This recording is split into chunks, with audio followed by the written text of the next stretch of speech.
All right, so let's get straight into it. So essentially, yes, at the top it says fat loss for women 40 plus. Of course, this applies to anyone who is 30, 35, or you are a guy as well. The principles are the same, but I know that the struggles and the challenges of as you get older become different, and they're not the same challenges that you deal with when you're in your 20s, 30s, in your 20s in particular, right?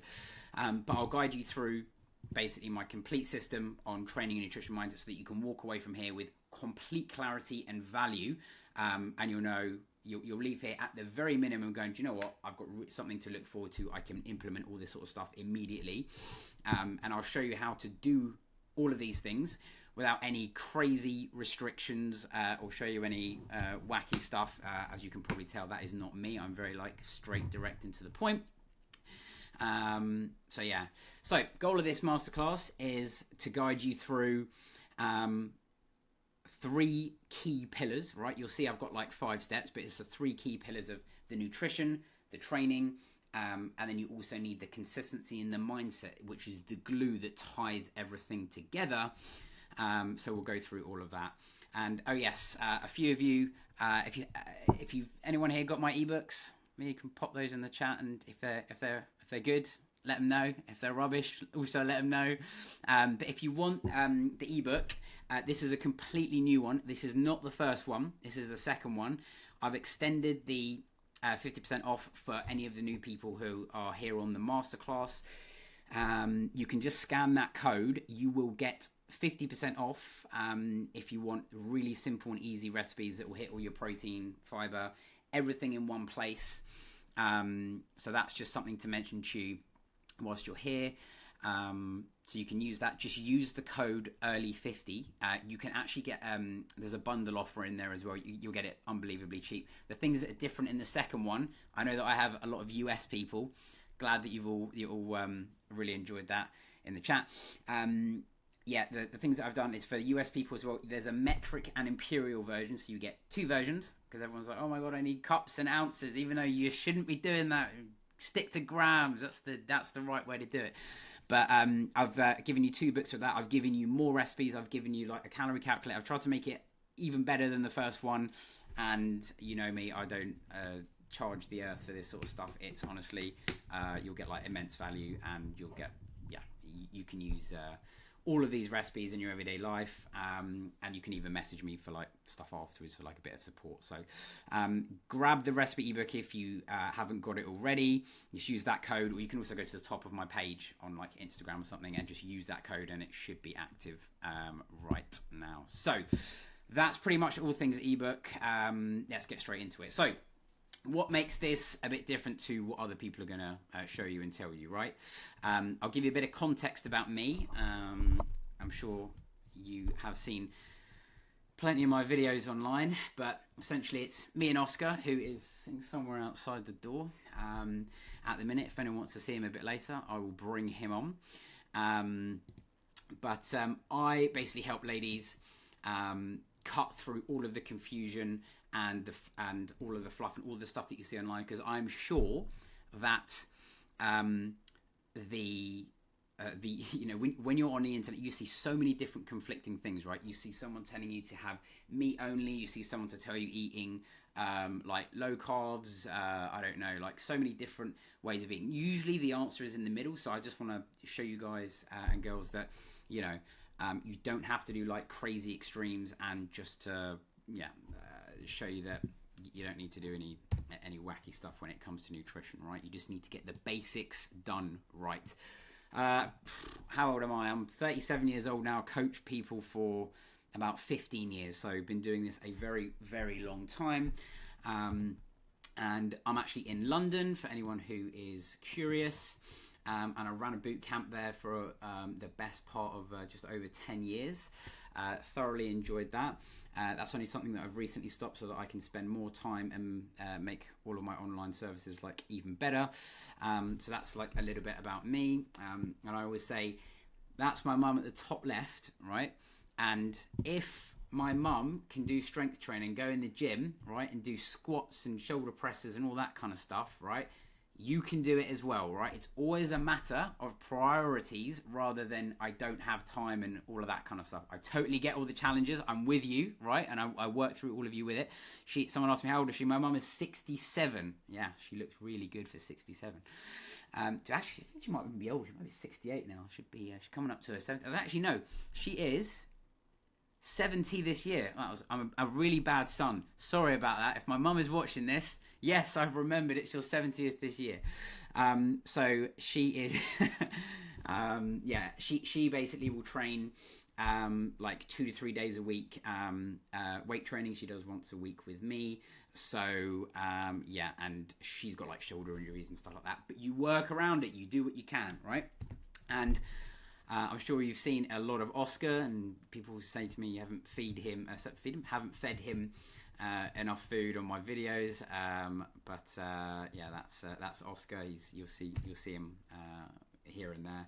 And I very much like to be outdoors, which is why I kind of did the outdoor boot camp stuff. And I really like the idea of like the community and the group aspect of it. Everything that I'm doing now is essentially a continuation and extension of that.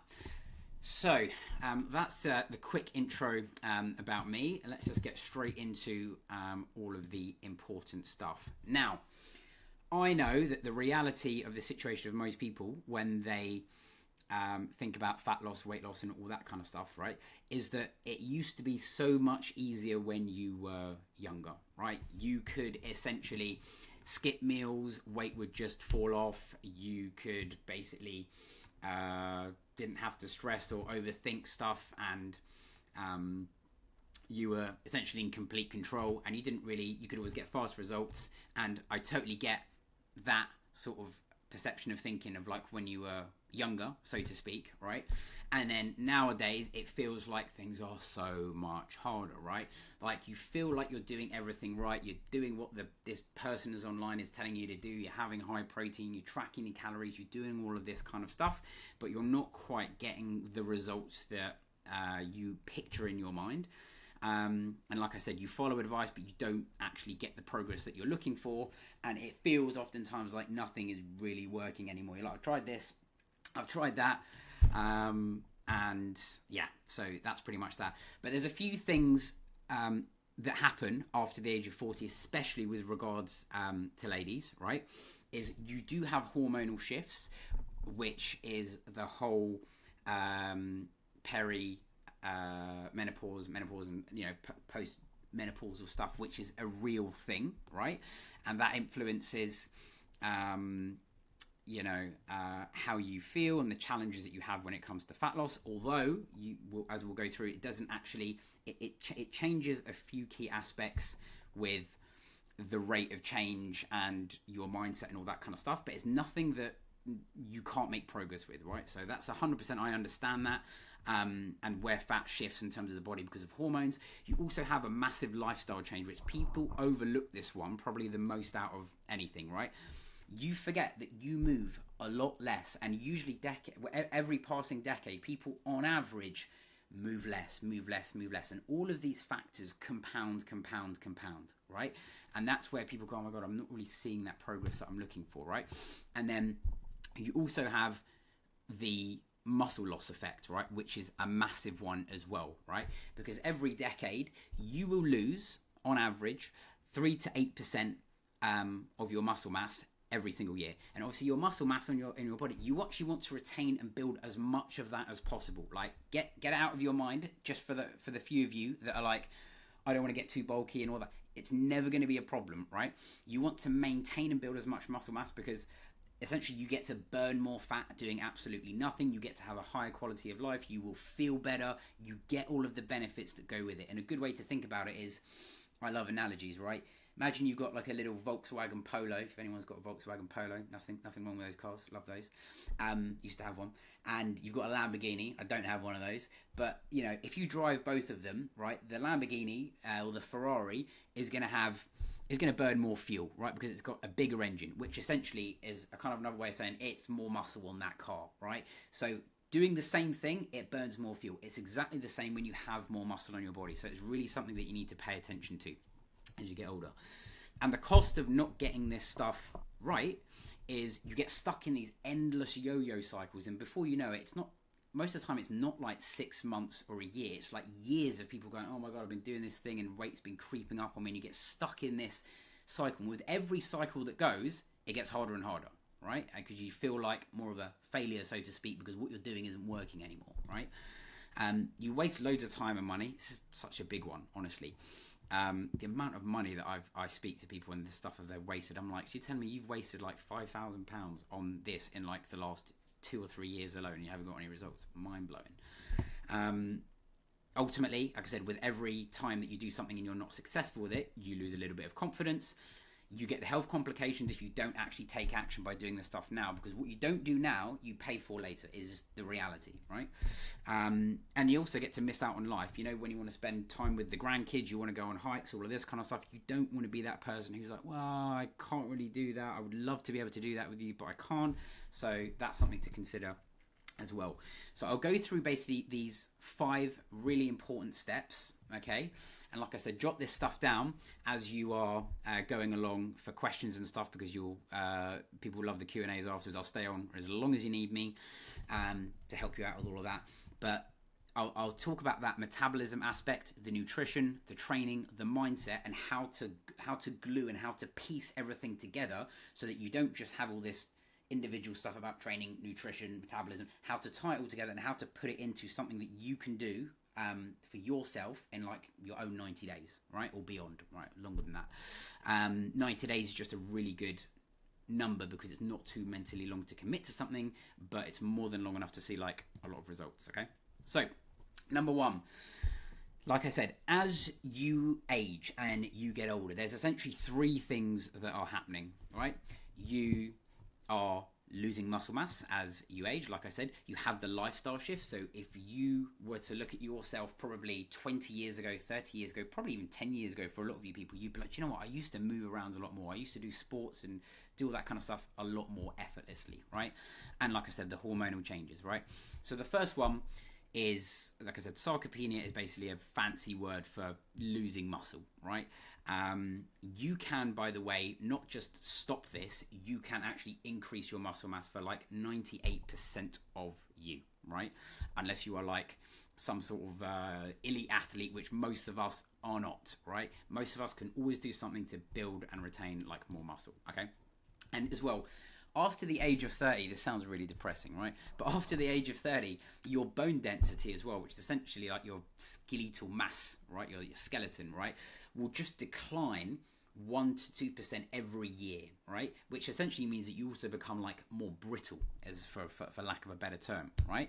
And what you can do is you can essentially flatline it. You can't change your bone density after the age of 30, but what you can do is basically flatline it to the point where you are just more robust, and you do that through the weight training, which we'll speak about a bit later, right? And the way to think about this as well is if you look at how that muscle mass changes from when you were, let's say, 20, 30, something around that age, right?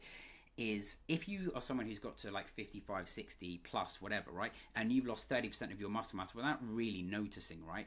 That can equate to about 200 calories fewer burn per day just from your day-to-day activities, right? And what that actually amounts to in on like a monthly basis is a difference of like 6,000, if I'm doing that right. Am I doing that right? 6,000 calories a month, right? Which is essentially the difference between 1 to 2 pounds in reality of like fat loss or fat gain, and that's where it kind of creeps up on you. So that is like one really important aspect, right? And as you get older, like I said, your lifestyle changes because you have desk jobs, you move around less, and that all matters, okay? And that calorie difference from this is actually bigger than the muscle mass, right? They're both really important, but you will burn basically 200 to 400 calories less per day for a lot of you just because you are sedentary, okay? And again, that means fewer calories per day. I think this one I needed to change this slide, this slide, so you can ignore this. But essentially, you need to also have more protein in your diet, right? Because that is, as we'll get onto, what helps you, one, stay satiated, but helps you build and retain muscle, and generally all higher protein diets are going to make it easier to lose fat and build muscle, and it's something that you need. And to give you some examples, I've switched this up with lots of visuals for you as we go along. Imagine Sarah over here, right? You're 25 years old, okay? And the amount of calories that you burn per day is around 2,200, which comes from your BMR, which is essentially a really easy way of saying how many calories you burn doing nothing, just existing, right? You do 10,000 steps and you have, X amount of muscle on your body.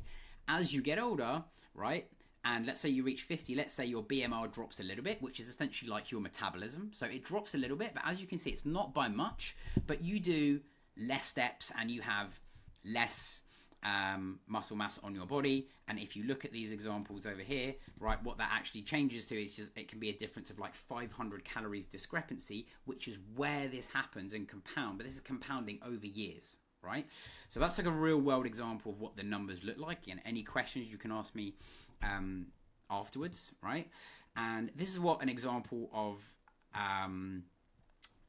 Kat, who before she basically joined and worked with me, she was basically all the stuff that I was mentioning. She was basically stuck in like yo-yo cycles, was always exhausted, low energy, and she's like, I don't even want to look at myself.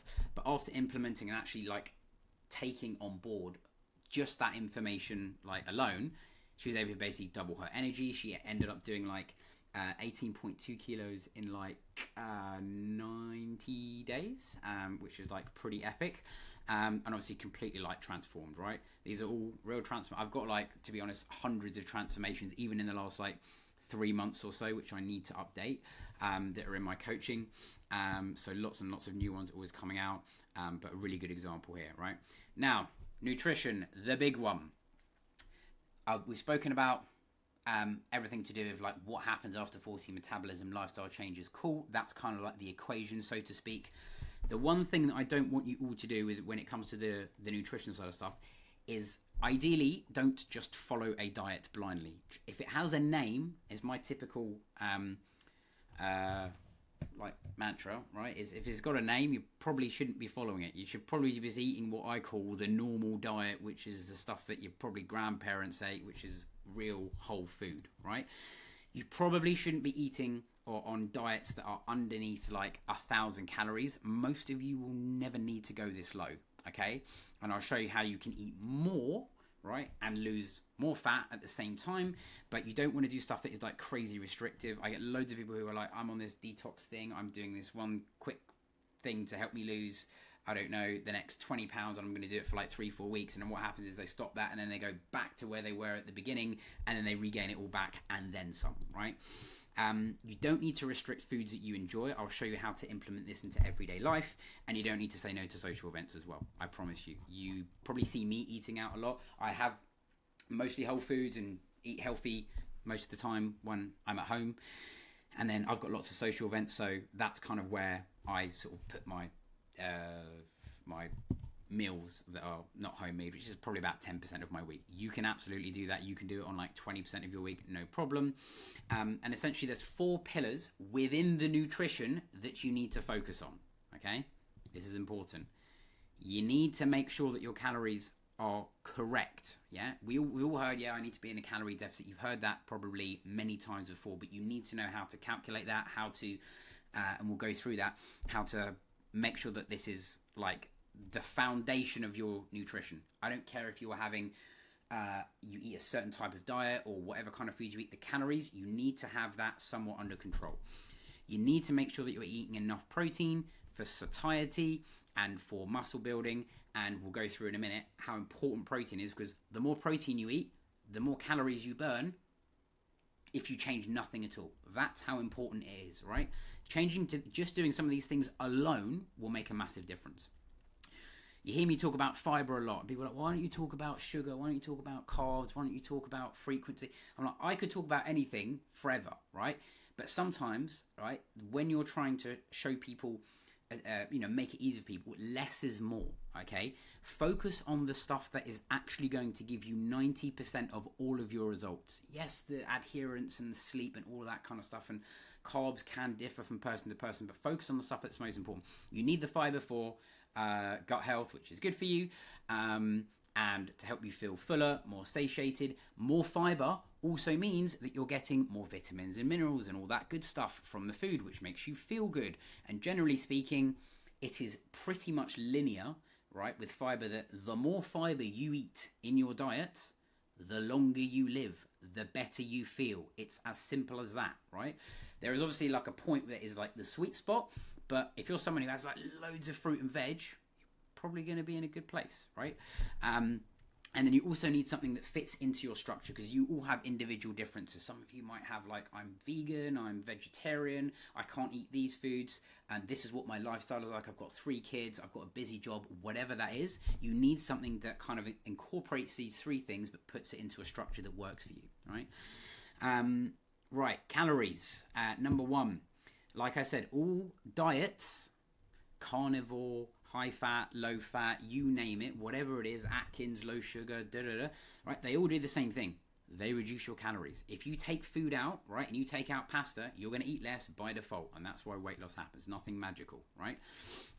Essentially, your calories are built up of protein, carbs, and fats, right? That's essentially how you get to the number of calories. Again, stuff that you can ask me a little bit later. But the goal, right, I want to stress this. The goal is not to track calories for eternity to the absolute gram.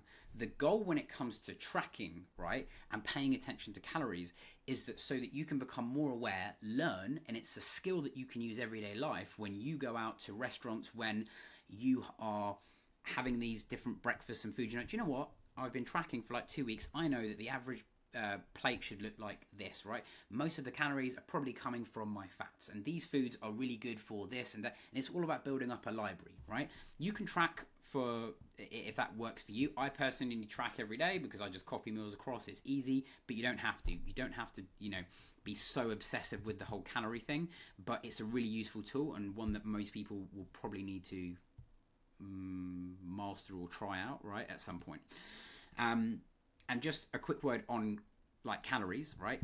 Doesn't matter where the calories come from, right? A calorie in, say, a Mars bar and a calorie in blueberries are the same. However, I'm not telling you that you should just have loads of Mars bars. They're not all packaged the same, right? So it's really important to talk about that, because you... let's say you got 100 calories from chocolate, 100 calories from the blueberries. The blueberries are obviously going to make you feel better. They give you fiber, they give you nutrients, so you should obviously have more of these kind of foods, right? But if you were to stick to a 500 calorie deficit, or you have the same amount of calories, doesn't matter what the composition of food it is, right? You will lose body fat. But the more whole foods you eat, the better you feel. That is the trade-off, right? What counts when it comes to calories, right? Sauces, oils, condiments, all of this kind of stuff, right? Super important. Vegetables and fruits. Oh, I thought vegetables and fruits were free. Should you eat them? Absolutely. Should you eat as many of them and incorporate as many of them as you can in your day-to-day? Absolutely, right? However, you would be surprised at how that can rack up through the day. You know, having, say, a banana, apples, a punnet of raspberries, and the veg that you have on the side of your plate will probably, for most of you, rack up to 300 calories a day. If you ignore that, you might be like, well, why doesn't this calorie thing work, right? So just something to think about, right? Surprisingly, get a few people who actually like, oh my god, I didn't realize that my fish oil, my vitamins, and all this kind of stuff count towards my calories. They absolutely do. In some more specific cases, so just something to check there. And just remember, all healthy food counts, right? In terms of your salmon, your avocado, all this kind of stuff. You can't just eat healthy foods only and just expect that to do all of the work for you. You just want to be aware of that, right? Now, a lot of you are going to be like, right, the magic numbers. How do you work out your calories, and what do you need? What do you do, Adam? Well, the good news is I've been working over Christmas to give you a magic calorie calculator, which is specifically derived from my own coaching of about, I think, like 5,000 guys and girls, right? Mostly girls. And the calorie calculator that you'll get after this, right, on the Tuesday, is my own. It is not like gimmicky random numbers that people will use online. These are all metrics that I use for myself, right? So that's a really good place to start. But the way to work it out for anyone on this call who just wants to learn about that, just really quickly, you need to add your BMR, your thermic effect, your steps, and your workout. What does that mean really quickly, right? This number over here, right? Everyone has a BMR, which is basically how many calories you burn doing nothing. Thermic effect, which is basically how many calories your body burns by digesting the food. This actually costs your body some energy, right? And calories to burn, right? And we'll talk about that in a minute, why it's really important. The amount of steps that you do, general rule for most of you, for every 10,000 steps that you do, you will burn approximately 400 calories. Approximately. The larger you are, the taller you are, there's factors that go into that, guys, girls, all that kind of stuff, the more you will burn. If you are lighter, leaner, shorter, more slight, you'll burn less, right? My girlfriend, who is like 5'1", something like that, she is quite small, and she's like, well, why do you burn more calories? That's not fair. And I'm just like, oh, it is what it is, right? So for the same like walk that we do, I will burn a little bit more. That is what it is, right? And the workouts that you do, when you do that, you get your maintenance number, right? And then after that maintenance number, what you do is you deduct, I would start with about 20%, 25%, and then aim for those calories. For most of you looking for fat loss that is sustainable weekly, month to month, that's the best way to do it, giving away the answers, right? This is the most accurate way to do it, whatever anyone else tells you. If you do this, you will not fail, I promise. Cool. Second thing, protein.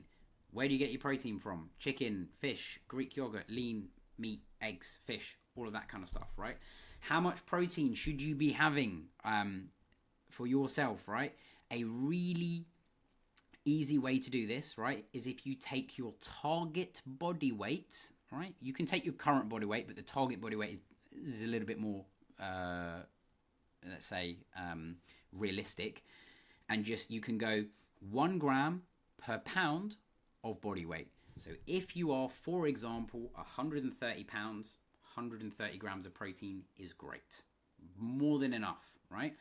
If you deal in kilos, if you can do anywhere that is around 1.5 grams per kilogram, you're good to go, right? So if you are 70 kilos, that's about 110, 105 grams, right? And whatever anyone tells you online, and they give you these like specific numbers, or if you anyone who's ever had any coaches and stuff before, right, they'll give you these specific numbers. It's honestly just ballpark numbers that are most important. And I'm telling you the answer for all of you, for girls, anywhere between 100 to 150 grams a day, you're good. Doesn't matter, honestly, irrelevant for most of you, for what you're looking to achieve, irrelevant of like age, height, all that kind of stuff, right? As soon as you hit that 100 grams, you are getting the lion's share of the benefits that you're looking for. The more that you have, there are some benefits. We'll talk about that in a minute.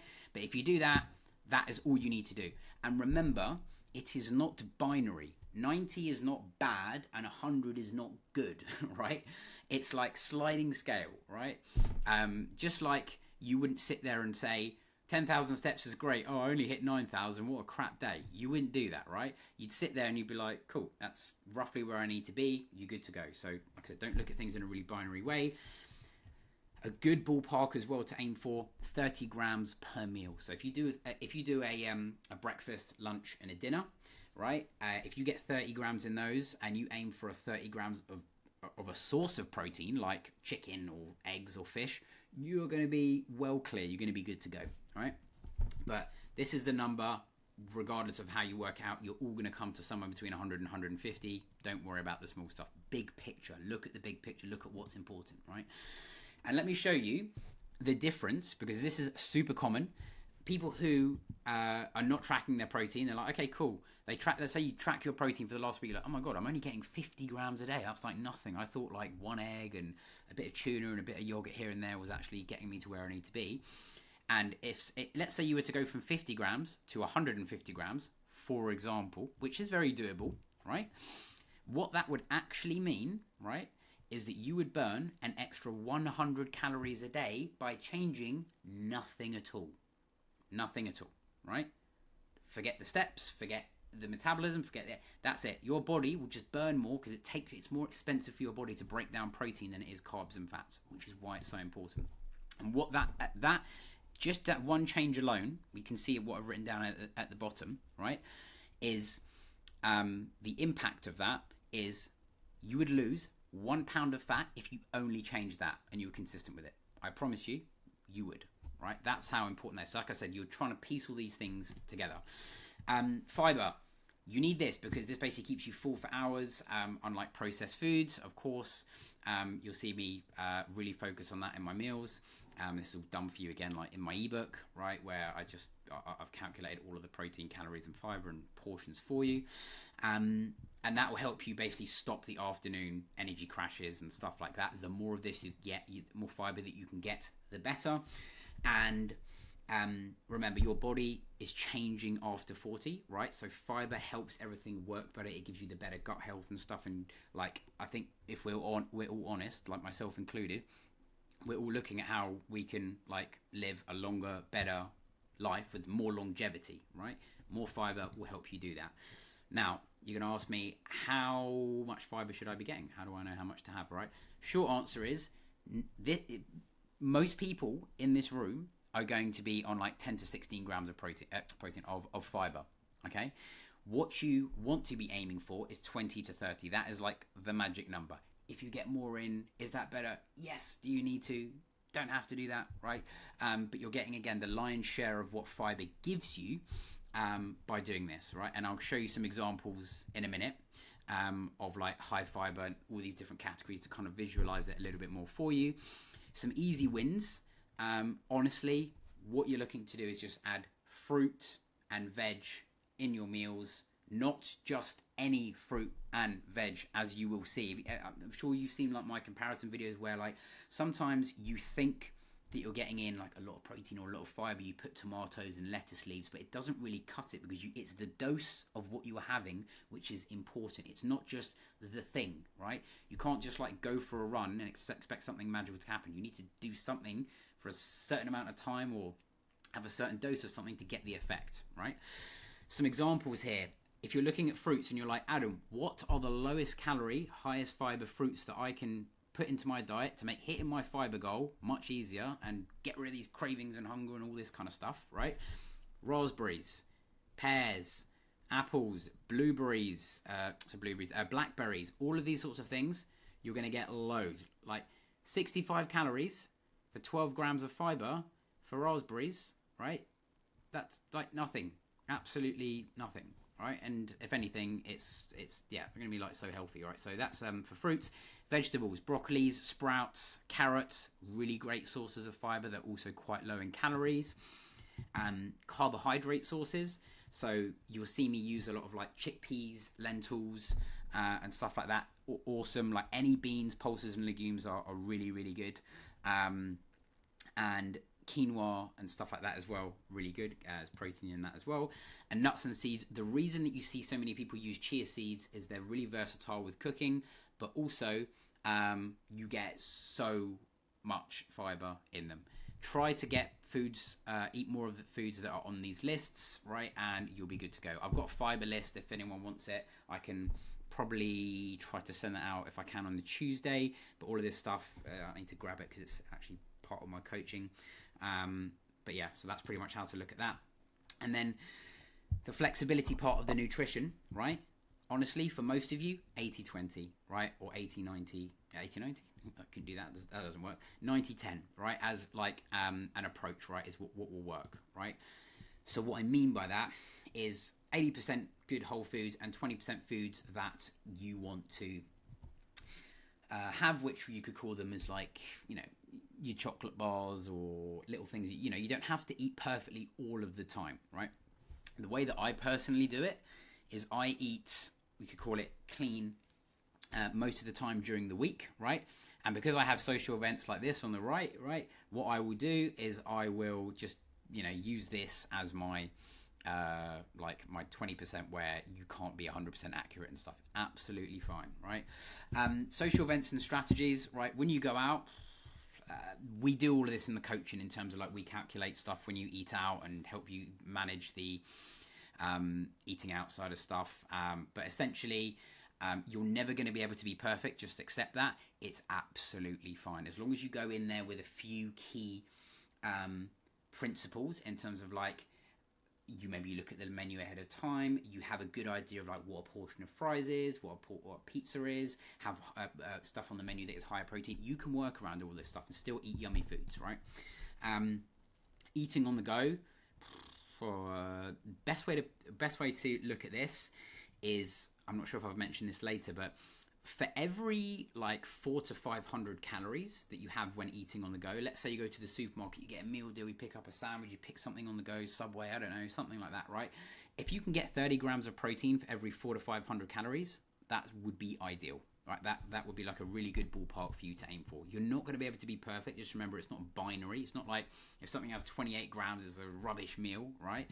And remember, you're looking at everything on the weekly, right? It's not day to day. One good day does not equal, one bad day does not equal like a bad week, right? So you can be on your calorie deficit or eating the calories that you need to Monday to Friday. Saturday, you go out and you didn't know exactly what you had. You go maintenance, you go above, and Sunday, you're kind of back onto where you need to be. It's what you do in a week that counts. It's the average of your steps, your workouts, your nutrition. That's the most important thing. Here's some signs of a good deficit. So let's say like, okay, Adam's told me my deficit. He's told me that I need to eat all these good foods and that's going to help me. Great. How do you know it's working, essentially, right? Firstly, workouts, which we'll talk about a bit later. If your energy is good in your workouts and they are high, you're looking good, right? The next thing, your sleep is also good. Very, very important. We can touch on that a bit later. But that's kind of most important thing there. And your hunger, these 2 points here are the most important, right? Your hunger is not overwhelming. If you're like, I am starving all of the time, your number probably isn't right? You probably will feel a bit of hunger from time to time. So you want to make sure that your hunger is under control, which you do by eating protein, fiber, whole foods. And then the big one is you want to be aiming to lose approximately 0.5% to 1% of your body weight per week. This is a really good goal to aim for, because if you do this, it's very sustainable, but it's also noticeable. When you are like trying to lose fat, right, you are looking to do it in a way that you can see and feel that visual progress and physical progress, and you feel the benefits from it, but it's also at a good pace. Right? Everything is a balance. You can go faster, but the trade-off is always like, it's a bit harder to stick to. But at the other end, if you go too little, right, and your calories aren't set right, and you're only in a 100 to 200 calorie deficit, your progress is going to be so slow, you'll get demotivated and you'll quit. So you need the balance, right? So this is a really good ballpark for you to aim for. Anna just focused only on nutrition when she joined and worked with me. And again, when she came to me, she was like starting over with so many different diets and really couldn't get that consistency, right? And was really frustrated.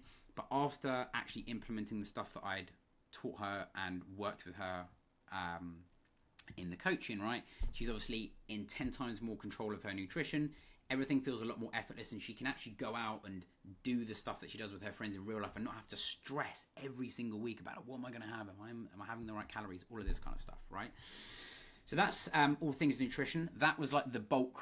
I wanted to spend a little bit more time on that. These ones will be a little bit shorter, and then I'll open it up to like Q&As and all that sort of stuff, right? But strength training, right? You hear this all the time. I should do weight training. I should do this. Right? What should you do, right? As I said, as you get older, right? You have to have a more concerted effort to build and retain muscle. You just do. You need to do this. If you're not doing it, you're missing out. And yeah, you need to do that. As we spoke about earlier, like bone density to protect you against osteoporosis, right? And so that you're not brittle, right? You want to be like 40, 50, 60, 70, 80, right? You want to be still doing the things that you're doing now later in life, right?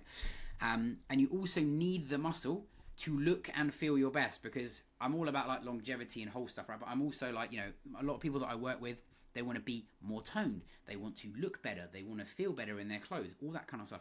In order to maximize that, you don't just want to lose fat so that you're just a smaller, skinnier version of what you are, right? You want it so you have like some more shape and you are, you have more definition. You do that by having more muscle on your body, right?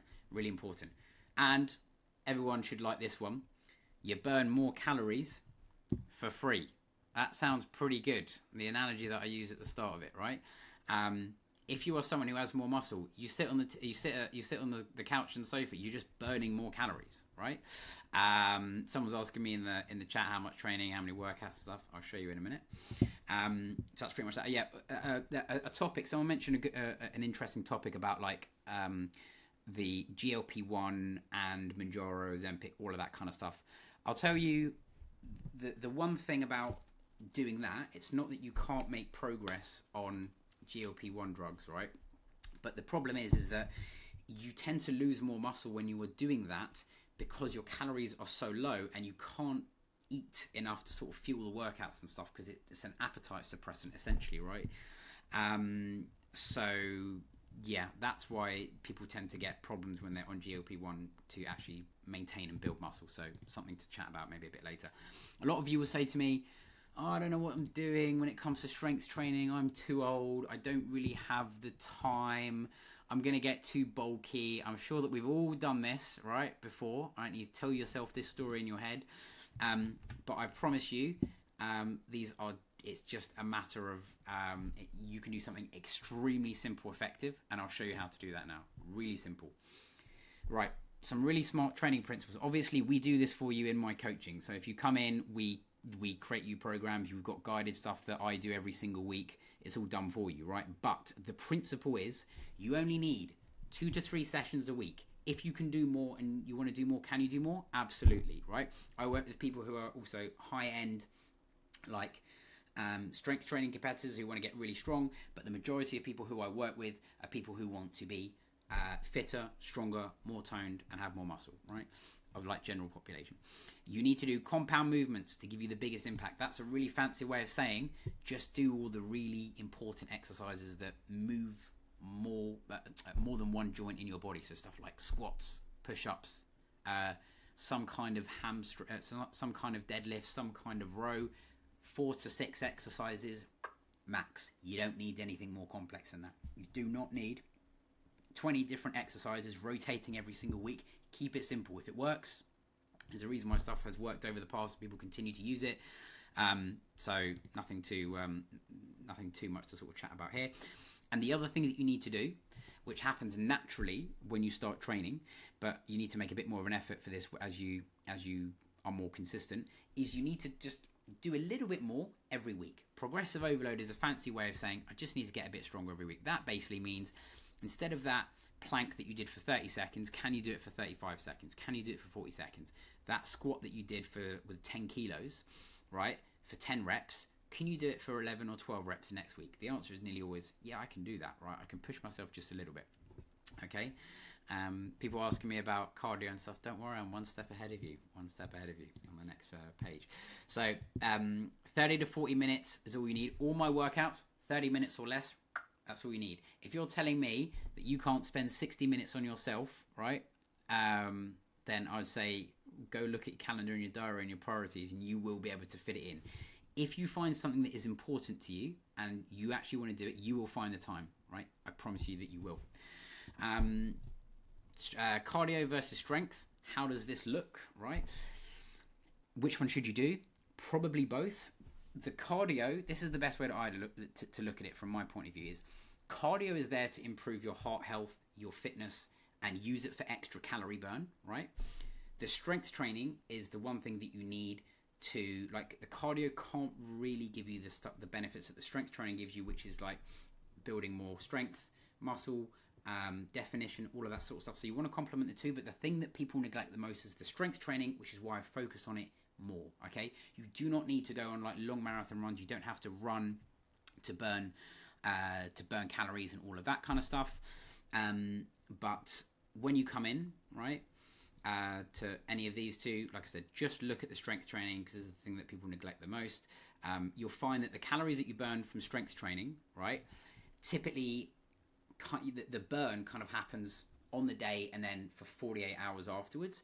Usually most of the calories that you burn up front when you do running, or like say going a 5k or a 10k run or something, right, you will burn most of those calories there and then. There's not much of an after effect, right? So a few things to notice there.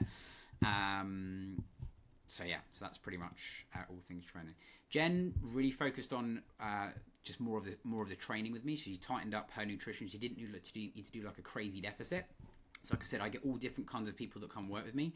When she came in, she was basically, Adam, I feel sluggish. I feel like I just don't really like what I'm seeing, and I need you to help me change it, right? So when she came in, we fixed that for her, gave her something that was very doable, attainable, but also effective. Okay, and afterwards she was basically able, you can see, to basically get a lot more toned, get a lot more shape, and lose some of that fat along the midsection, right? Which is not something you necessarily need to do with exercise, but they both, the nutrition and the exercise will both complement each other, right? And honestly, she did 3 days a week with me. If I'm being honest, probably less, right? Some days she'd have 2, but that's essentially a good example of what exercise can do, right? And then tying everything together when it comes to the mindset, right? Where am I here on the left? I am in Dolomites on the left. Best place ever. Italy is like my favorite ever place. Love a hike. I'm on the right. I think I'm in like south of France. So yeah, I'm like a mountain guy. I love like stuff like that. So anyway, that's where I am there. But this is where most of you fail, right? It's like, cool, I know what, I've seen this stuff online, I've spoke to Adam, I told him I need to do this. How do you glue it all together, right? Essentially, you need to plan for success, right? You're not going to do it by just fluking your way to it or just kind of doing this, kind of doing that, right? So the first thing is you need to find what your why is, okay?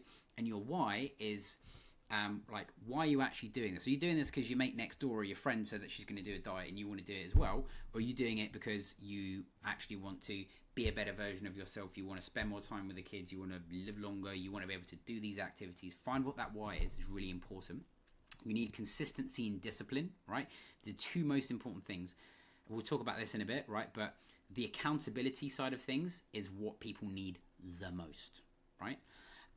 You need a proper plan. You need to go into it with mapping all of this out.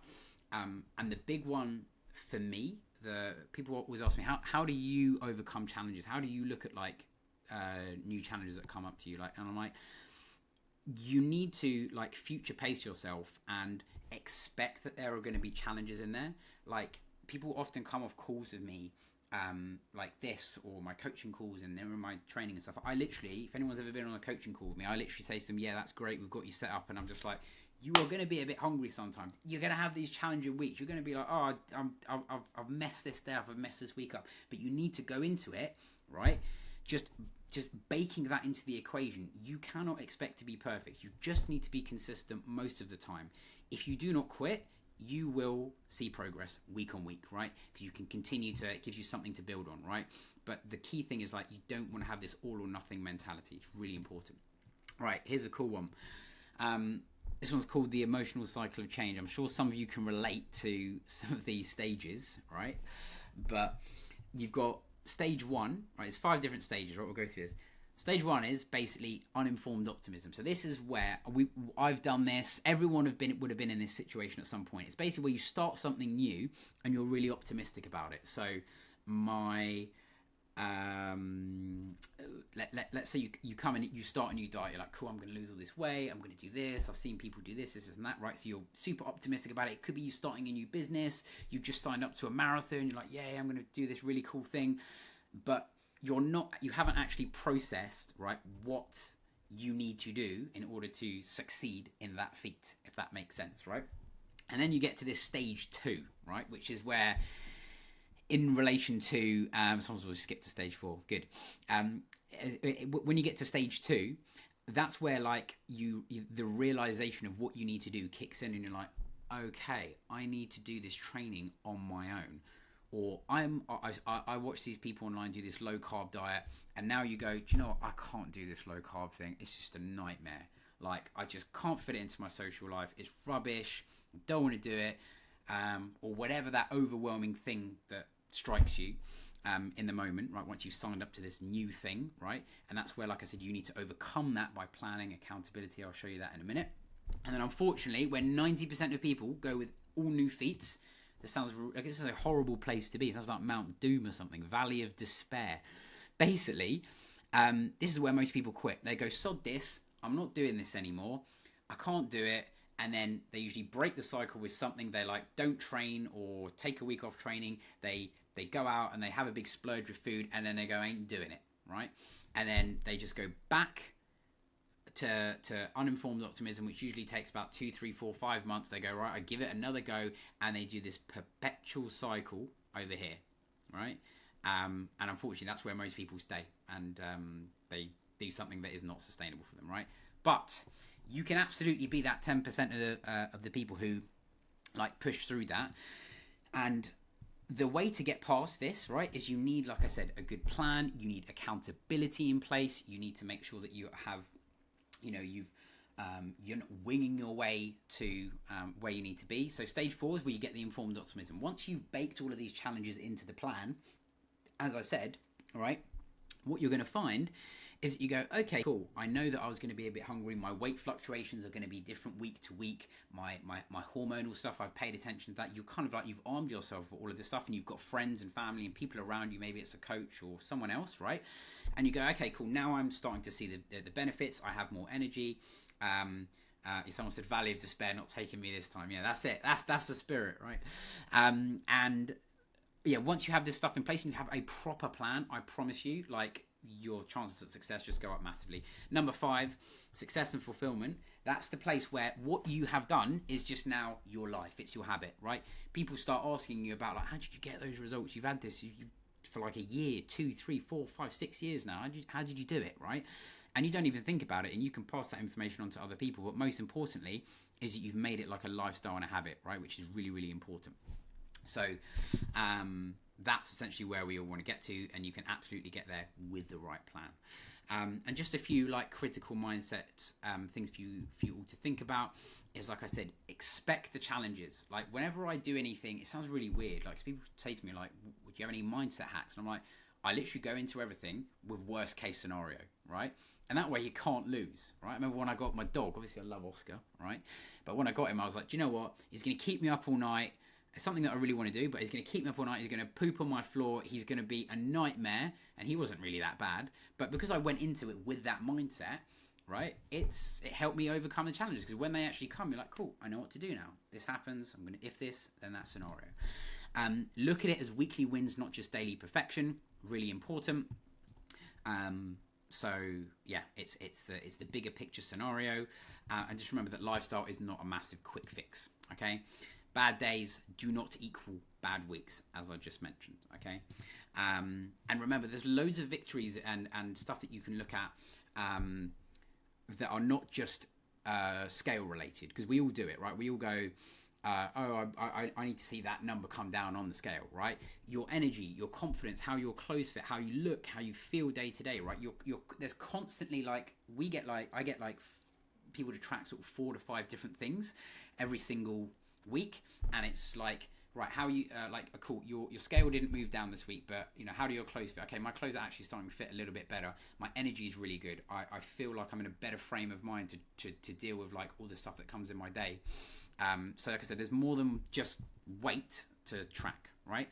And you need to make sure that you have the right people around you. You have to surround yourself with the right people. If you surround yourself with people who constantly binge eat, who constantly just drink alcohol all the time, and they're always going out, unfortunately, that is going to make it harder for you, right? If you hang around with people who want to go where you want to go, or on the same journey as you, right, you're going to be a lot more successful. Super, super important. And Jemima, she's an awesome example of what like long-term success looks like. I would say same person, different picture, same place, different person rather. And before she came, she was a big one about like panic eating on food, and she was like, I'm sick of this, I'm ready to give up, I don't really want to do this stuff anymore, it's just like, what's the point, right? And she would avoid, like, she'd be like, I really want to go on these holidays, but I can't wear what I want to wear, right? But again, after actually following and implementing all of this kind of stuff, much better relationship with food, 44 pounds down, which I think is something like, I don't know, near on 20 kilos. And she's also done like an extra 10 on top of that, like, because she's basically with me for like longer than 6 months. Completely different person, and you can absolutely do that too. And just the last thing to tie all this together, right, is you need to make this stick in the real world, right? Because it's all good me telling you this, you've got the mindset. So the way that I would map this out in terms of like, 90 days and what you should expect and how this looks is, on that first 1 or 2 weeks, you're building a foundation, you're building the habit. So that might be stuff like tracking, that might be stuff like, I don't know, exercise, like all of these sorts of foundation fundamental stuff. So you build that in the first couple of weeks. Weeks 3 to 6 is where you really start to like build momentum. You see results and you're just making changes week to week. Okay. And on that week 7 to 10, what you're doing there is by this time you nearly would have for sure seen a lot of like results, and you're feeling 10 times more confident, like really like this is where you start to really get into it. And at the end of like a 90-day period, like on those last 2 weeks where you're really integrating and making this like a focus like sustainably, right, for you. So that's how to do it. Like I said, if you map all this stuff out, you will absolutely be successful. And just to go through what this looks like for a lot of clients that I've trained, countless people. You've got Kat, you've got Anne, you've got Cesc. I've got another 3 new testimonials I think coming out in the next month or so. Really cool stuff here, and lots of different people that I work with, right? I don't just work with people who want like loads of weight loss. I've got people who want to do like a long-term thing. I work with people who are also quite slightly like, Adam, I just want to lose not that much. I don't really need to lose that much. I just need to like get stronger, be more toned. Can you help me build more muscle and all that kind of stuff? Absolutely, right? And I'll show you how you can use all of these 3 steps, there's 5 steps that I spoke about today and still fail, unfortunately, right? So if you don't have anything that is personalized, you don't have a proper plan in place, and you don't make the adjustments week to week, right, you are going to find it a lot more difficult, because you need to have something, you need to make, like I said, adjustments based on your life. And the big one, which is why people work with me, is they want accountability, right? If you have no accountability and you do it on your own, it's just a lot more challenging. You can absolutely do it. And like I said, you need something that's personalized, something that gives you weekly feedback with adjustments, that you have something to clock into, something that keeps you consistent so that you can basically break through plateaus. And something where, whether it's myself or friends or something like that, some sort of support system where you can be like, I've got a question, I've got a challenge, and you can basically get access to that so that you basically don't struggle when you get all your questions answered, right? So you can do 3 things after this. And I'll just open this up to the Q&A, right? Is you can keep doing what you've currently been doing, which I hope most of you are going to be like, no, I want to be in a different place. I want to change my habits. I want to be in a better place. 2026, like, I want this to be the actual year that I make change. You can start using all the stuff that I've showed you, which is absolutely will work, right? And you can hope that you stay the course, absolutely. Or for anyone who wants the opportunity to work with me, I'll just let you know what that is. Because if you want to do it together, like with me in a proven way, you can absolutely do it. And the good way to describe it is that I've been doing this for about 15 years, longer. And sometimes you're out in the side of the road and your tire breaks, right? And it pops, and you could technically do it yourself, but you know what? It's a lot easier to get someone to help you and come and do it for you who has actually done it a million times before. Right, so I'll just show you how all of that works now for anyone. And I know that these spots are probably going to go like really quick, so the ones on the call might go quite quick, but I'll open some up maybe like next week or so. But if you're someone who is honestly ideally looking to lose 15 to 25 pounds or more, or maybe you just want to tone up, right, but essentially you want to drop some body fat, right, and you're serious about it, you want to basically be more confident, be the best version of yourself, and look and feel your best in the next 90 days and beyond, you can actually work with me. There's about 10 spots only for tonight, and then it closes, to basically like I said, looking for your best, and I'll show you basically exactly what that looks like. Okay, and basically here, I'm not going to make you do anything crazy restrictive. We work on we really want to keep the communication and the relationship side of things when we work with people like really high, right? So when you come in, you'll have me, you'll have two other coaches, Amy and Inka as well, and the goal is to build as much relationship as possible. This is not like a gimmicky thing where you get like thrown into like a random group. This is actually when you come on, immediately you get like a 20-minute onboarding call, all that kind of stuff. I'll show you what you get if you're interested, right? When you come in, you'll basically get a complete personalized plan so that you have complete clarity on where you need to go. This is something that is done on a call, like for as long as we need. Could be 15 minutes, usually 20, 25 minutes, something like that. And we can deep dive it into specifically what you need. So you don't need to worry about like, these are my circumstances or whatever. We will go through that, right? Absolutely, like in total clarity, so that you come off that call, you'll be like, right, feel really good about this. You know what you're doing. You get weekly check-ins with us, right? So that basically we can keep you consistent and accountable. I don't do this on a monthly basis. I do this on a weekly basis, because if you have something where you can show up to every single week, you're going to do it, right? In addition to all the other stuff, which I'll show you as well. This is really important because you get personalized feedback, not in written form. We actually give you like videos. We tell you to do this is looking good. Here's some stuff to change for next week. Awesome. So you've got all of that.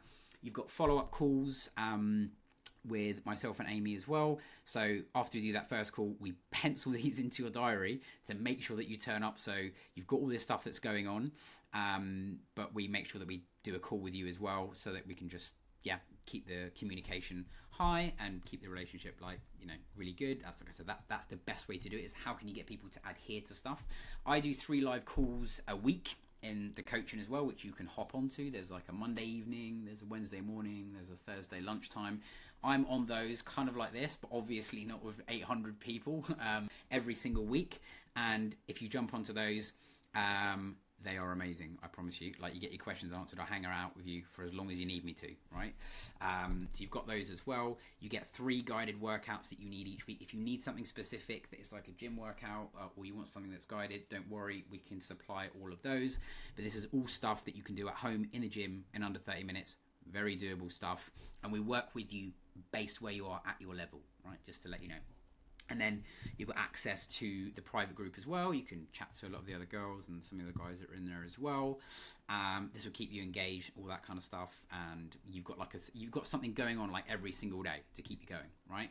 And the way that we do these, what I've done is I've tried to keep the price for this January the same offer before this goes up in the next month. So instead of basically doing it for $9.99, you can basically get it grab it half price for anyone who's on the masterclass for $4.95. There's a split option as well, and that's basically for the entire 90 days. And then the other thing as well that you'll get is you'll get access to all of my ebooks on the plan, all of my plans, all of that kind of stuff, and you get the starting plan all ready and good for you to go. And the other thing which is good for you to know, you can message us whenever you want, within reason. Don't message me on a Sunday evening or a Saturday morning. I might not reply. But we check this like 3 times a week, 3 times a day. So basically, if you've ever got a question in your pocket, right, when you're like, oh, should I do this? We literally force people, like, ask us a question. Like, if you need anything, we're here for you, right? So this way you've got messaging every day, you've got 3 live calls, you've got a weekly check-in every single week, you've got what's going on in the group and stuff, you've got follow-up calls, you've got your first one-on-one. Everything's in here designed to make sure that you are super successful. And I've done this so many times. And also, by the way, anyone who comes in now, you've got access to like a new app that I'm doing, and you'll be part of that, which is coming out in somewhere between around like sort of springtime, which is quite exciting as well. And just to give you like 100% what's it called, reassurance, right? If for some reason you come in and I've lied to you, which just isn't going to be the case, but you're coming in like, this isn't for me, we basically give you 7 days that you can come in and you can be like, this isn't for me or something like that, but like it doesn't really happen. But that's just to give you peace of mind and to make it risk-free for you, right? We want to work with people because we really, really want to work with people, right? And so we do everything on like a close relationship basis. So you're not going to be dumped in a group. You'll see loads of me, and you'll see loads of Amy. You'll see loads of Inka as well. And if you do want to grab one of those spaces, you can basically do it two ways. The quickest way is if you scan that thing on your screen, it will take you to the landing page, and you can basically grab it there, or you can message me the word interested, like on email, WhatsApp, or Instagram. I might need a bit of extra time to filter through those, but I can give you like a bit more details if you have any questions. But if you want to work with me, and you're like in putting off your goals too long, you're like, do you know what? I really need someone to just help me and just get me to where I want to be, and like I'm actually serious about it. Do it. I promise you, you'll be like, this is great, and you will enjoy the process as well, which is really important. And like I said, I make sure that I'm in the group, as in I'm actually like the core part of the coaching as well, because I think it's really important that you practice what you preach. But two, like I do this because I enjoy it. You'll see me if you've ever been on any one-on-one calls with me, or any of my group calls. If any of my clients are here, there might be. I spend a lot of time with you, right? We want to make sure that we get it right. So you can scan that, and then what that does, by the way, that will take you to once you get that, there's also an option to bolt on like a 6 month. We've given you, this is something completely new, but we've basically given you, if you want to make it something that's like a bit longer, you can do a special 6 month offer, which you'll see on the next page, which is like even cheaper. But you basically then you'll book your first call, and immediately you get access to the calendar. So you'll basically chat to like Amy or myself, and you'll be ready to roll. And that's basically like next steps and all that kind of stuff for coaching. So yeah, that's there. And now we'll do the fun stuff. I will allow you guys to unmute yourselves.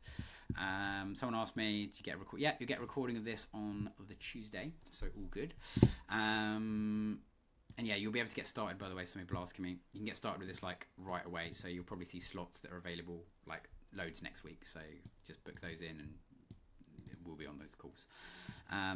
Okay, now let's see if I can expand my... I'll leave that up, and I'll just make this. How do I make this a bit bigger? Hang on a second. Get rid of my zoom. Something like that.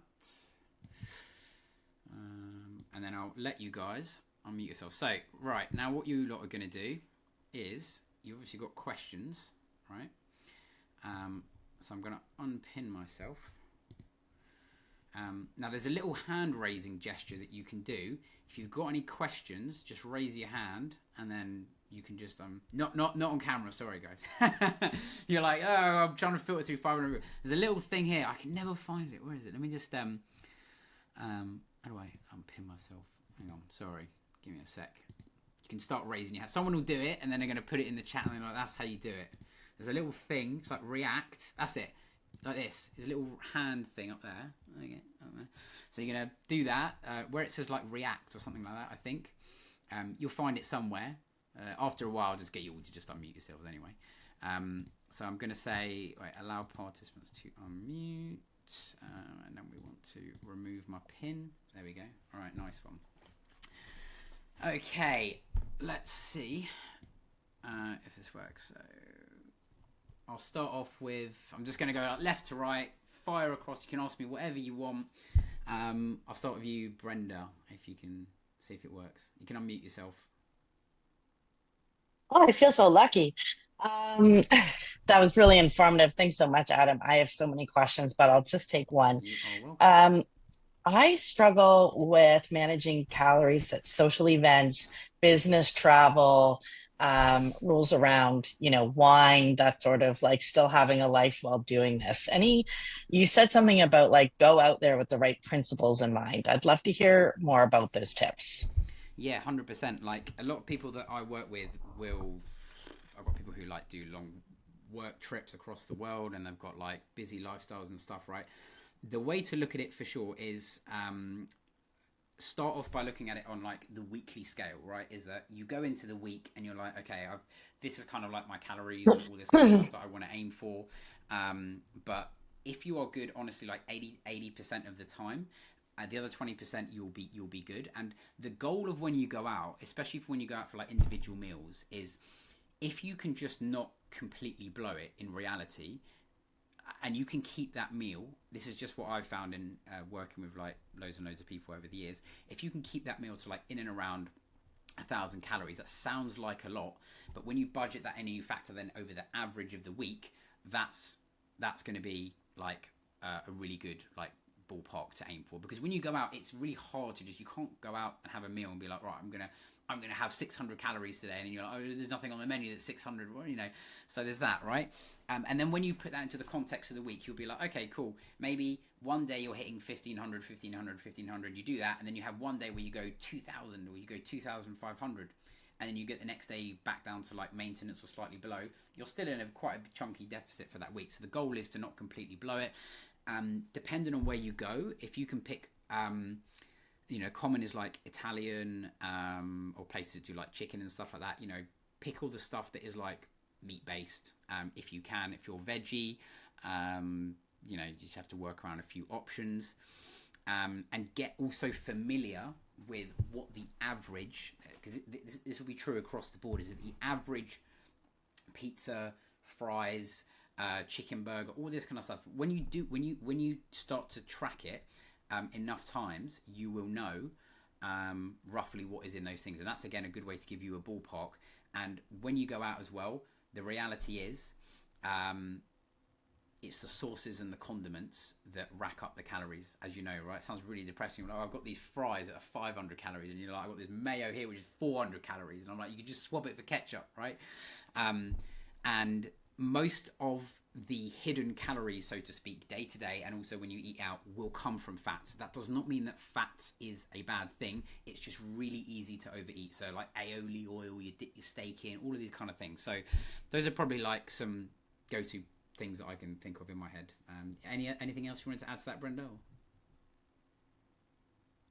No, that's great. And I think like the answer to the wine question is probably just make sure to count it in your daily calorie count, right? Yeah, you say wine, yeah? Yeah. Yeah. Yeah. Absolutely. You can have alcohol, right? But just the way that I like to count alcohol and wine is for every 1 milliliter of alcohol that you have, which is usually like a small, medium, whatever glass, usually like 1 calorie, right? So if you have 150 milliliters of wine, something usually says it on the menu, small, medium, large glass, just count it as roughly that amount, but just factor it into your calories. The best thing that you can drink if you are doing any alcohol and you're trying to keep it light is spirits and light tonic sodas, all of that kind of stuff. The different. The one thing I would usually, I'm not usually like an all or nothing kind of person, but I would say just watch out for cocktails. Cocktails are crazy. Some of them are 400, Yeah. 500, 600 calories. Imagine having 2 drinks. You're like, well, that's 1,200 calories of sugar. Probably some stuff that just isn't worth it. But wine, you can sort of fit that in again as long as you work around it calories wise. It's absolutely fine. Most efficient way to drink, I didn't tell you this, is tequila shots. Do not go after this next Friday night and then start necking tequilas, but that's the most efficient way to do it. So Yeah. Thanks so much, Adam. no worries. All right, I'm going left to right. Mark, if you're there, you can unmute yourself. I'll give you 5 seconds and then I'll come back to you. 5, all good. 4, 3, 2, 1. I'll go next one. I think it's April. Hi there. I have more of kind of a quick logistical question. Okay. I just purchased your cookbooks. They're great, but wondering about the dairy in your recipes. Are you using non-fat, low-fat, full-fat for like for the milk, yogurt, feta, cream cheese, that kind of thing? And then Yeah. also, what kind of wraps are you using? Are you doing high protein or just regular? Nice one. Generally, whatever is specified there is what I'm using. So if I've used low fat Greek yogurt, I would put low fat Greek yogurt. If I've put natural yogurt, use natural yogurt. If I've put whatever dairy or something it is, I will usually specify it. Everything in there should be accurate. If you've got any recipes that come to mind that you want clarity on, just let me know. And wraps, I tend to use in nearly all of my videos, I use. You've probably got them in the States. I think they're called Mission, right, or something like Yep. that. But there'll Yep. be wraps that are 170 calories, just off the top of my head. Most of the wraps will be like 170 to 190. If you want to make them a bit lighter, you can just use smaller wraps. Um, Not all wraps. Definitely check the back of the packet when you go out and buy these things, because like I got like a healthier wrap which is really good. I think it was, I can't remember what it was called, the brand. It was small, but because it had like a lot of olive oil in the ingredients, the wrap itself was small, but it was like 250 calories, right? So yeah, just have a look at that. So that's what I'd say there. Okay, thank you. No Not worries. at all. Sorry, I couldn't find the unmute button. Oh, there we go. How we doing, Mark? Thank you. Can I ask my question now quickly? Yeah, absolutely. Go for it. How often do you adjust as you lose weight to keep your deficit? You should not need to adjust. For most people, um, probably like 8 to 12 weeks at the minimum. You do not need to change your deficit, right? Because for every 10 kilos that you lose, your numbers, as in your maintenance, would probably shift again, dependent on age, weight, height, male, female, and stuff like that. But they'll only shift by about 100 calories, 150 calories, not by much. So even if you did nothing and you were lazy, like, all right, Adam said my deficit was, I don't know, 2,000, right? You would just continue to lose at a slightly smaller rate. If you wanted to keep up the same pace and make those adjustments, I would review them every 12 weeks or 8 weeks. But before that, you won't need to change anything unless you're um, unless your day to day or something is changing, like your weeks are actually changing. You won't need to change your calories, right? So as long as you average roughly the same amount of steps, your nutrition is on point, and your workouts are roughly the same, you won't need to make big changes. Okay, thank you. No worries. I've got a Supers 3. It's Ramona, sorry. Hi, Felicia. How are we doing? Good. So my question is like, um, my weight is fine, so I actually do a competitive sport. So I've been weight training throughout for a while. I know it's my nutrition, so I just noticed I'm 48, so my age, like the recovery is slower, and just being like tired all the time. So I know I've worked on my hydration. I don't eat red meat. I started taking creatine, which has been huge in helping, but it's just like the body comp and increasing strength wise. So nutrition wise. So I know it's my nutrition that's lacking from that standpoint. Got it. So what's the, if you don't mind me asking, what's the specific question that you're asking me? Like I guess getting more muscle, staying the same weight. I don't think I need to lose weight Mm-hmm. according to my coach. Like I don't need to leave. If anything, I could gain a couple more pounds in weight, but Yeah. that being muscle, Yeah. just performance wise. But I You're gonna. just noticed like with the perimenopause, like I'm going through the all the experience and then still trying to train at that level. It's challenging. Yeah. Those challenges are 100% like um, a thing. What you're going to find is the more experienced you are when it comes to training, the harder it is to build muscle. So I'm in that sort of category where I can't really build any significant muscle like year on year because I've been training so much. So you need to optimize all the other things in terms of like the two biggest things is, yes, the nutrition is really important. Sleep is so much more important than you realize. I don't know what your That's sleep tough. is, that right?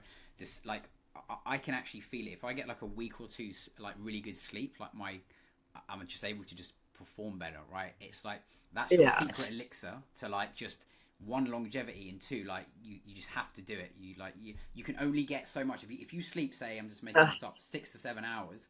This is the yeah. maximum that you can get out of your workouts. If you do like say 8 hours, right, you can extract that much. Yeah. It might only be 10%, but that 10% compounds when you're consistent with it.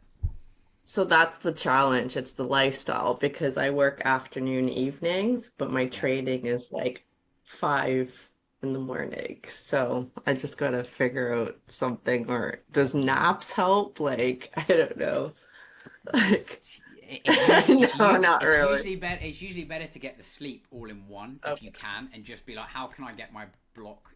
Sometimes, to be honest with you, you will find that it's not just the time, the quality of your sleep. You can do to there's some things that you can do to improve the quality. So you can have 7 hours of like broken sleep, and you can have 7 hours of good sleep. They're miles different to each other, you know. So Okay, quick question. So would it make sense, like if I'm getting home at like 9 o'clock, because I teach and things like that, like would it be easier for me just to take, which I rather do whole foods, but do like a nutrition drink or make a smoothie or something and then try to get to bed to maximize the sleep? It's not ideal, but by the time I eat, it's like I have to wait a couple hours before I go to yeah, sleep. But yeah. Again, that's sort of different from person to person. But I'd say yeah. if you are um, coming in after you know, and you, if you can basically have like, in an ideal world, you'd have like 45 minutes of like you're not doing anything and you just like you're unwinding and all that kind of stuff, right? But if you are eating, like you don't have to leave it 2 hours and go to sleep. By the way, it's not like a Okay. thing. You can go to sleep within an hour or two or 45 minutes. So sometimes you'll actually find for some people that sleeping, eating late and sleeping can go hand in hand. It's a bit different from person to person. So Good to know. Thanks so much. no worries. I'll fire over to Cynthia. How are we doing? Hi, Adam.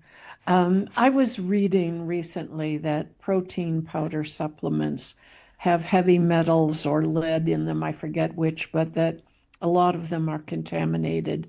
And I wondered if you know anything about that and what you would recommend, because I have trouble getting sufficient protein. I don't eat meat, I don't eat pork, and it's just a big effort. I would really like to be able to take protein powder. Good question. I think I know what I've sort of seen those things, right? Short answer is I remember I think it was talking about some of the bigger brands, even like I think it was like Optimum Nutrition. They're like, oh, it's like really high in like lead and stuff like this, right? But Yes. short answer, right, from my knowledge, is you're going to be absolutely fine. The amount of remember, it's the dose of something that makes something like poisonous, so to speak, right? So if something has like say like lead or has like I don't know some particular compound in it, right, it would need to be in there at 10, 20, 50 times higher level to be like detrimental to your health. So I have a guide in my coaching. I use 4 brands. I think I usually go like Optimum Nutrition, have just been around the longest. My Protein, there's one called Legion or something like that. I'm not sponsored by any of these people. And then the other one was like bulk powders. Those are the one of the 4 that I usually go with. But honestly, if you stick to like a big brand, like you'll be okay. I wouldn't worry about it. And yes, you should put them in because they're versatile. Especially if you struggle to hit your protein target, use them. So yeah. And I do have a quick follow-up question. Do you recommend creatine for muscle building? Short answer is yes. Actually, the benefits of creatine can extend further than just muscle building. You will find that it can give cognitive benefits and stuff as well at slightly higher dosages, especially when you are underslept and you are feeling quite tired. But the good thing about creatine and why I recommend it is it's cheap. It gets the job done, and it's pretty much the one supplement that has been studied the most, like a bajillion times, and we know what it does at certain dosages. So, which is like 3 to 5 grams a day. You can probably get any. I would recommend just getting creatine monohydrate, which is just the basic powder thing, right? Don't. There's been a bit of a controversy talking about like protein powders and dosages of stuff in there, right? There's been a big thing with like creatine gummies where like I'm sort of going off on a segue, but like they tested like loads of them. Things like James Smith, if anyone knows him, and he basically found that like half of them basically didn't contain any creatine. So the best thing you can do is just get the original creatine monohydrate. It's the cheapest form. Just get it. You can add it to your drink. It's really not that bad to drink. I don't think so. Yeah. Okay. And I wanted to thank you for all of the demonstrations you give on Instagram. I'm a visual learner, and they're a great reminder always. And I always look at them and find them very important, helping me. So please keep those coming. Thank you very much, Cynthia. Yeah, you've got loads more coming. I'm trying to pump out even more videos this year and give you even more stuff in the pipeline. So lots more coming. And I'm like you. I think, especially when you're on Instagram, if you can show people, not just tell people, it cements the message, and it's all about how you give that message. I could sit there on a camera and be like, yeah, I have more protein, or this has that, although it doesn't have the same effect. So yeah, loads of those coming up. But thank you so much. Thank you. We're doing pretty well today. Cindy, how are we doing? Okay, I'm good. How are you? Good, thanks.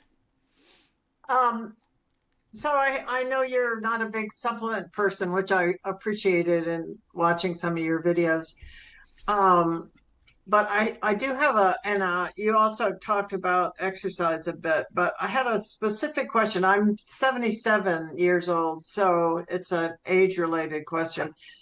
I understood you to say that you were not a big fan of Pilates. I understood you to say that in one of your videos, that you were more a fan of weightlifting or a different kind of exercise. Could you just say a few words about that? 100%.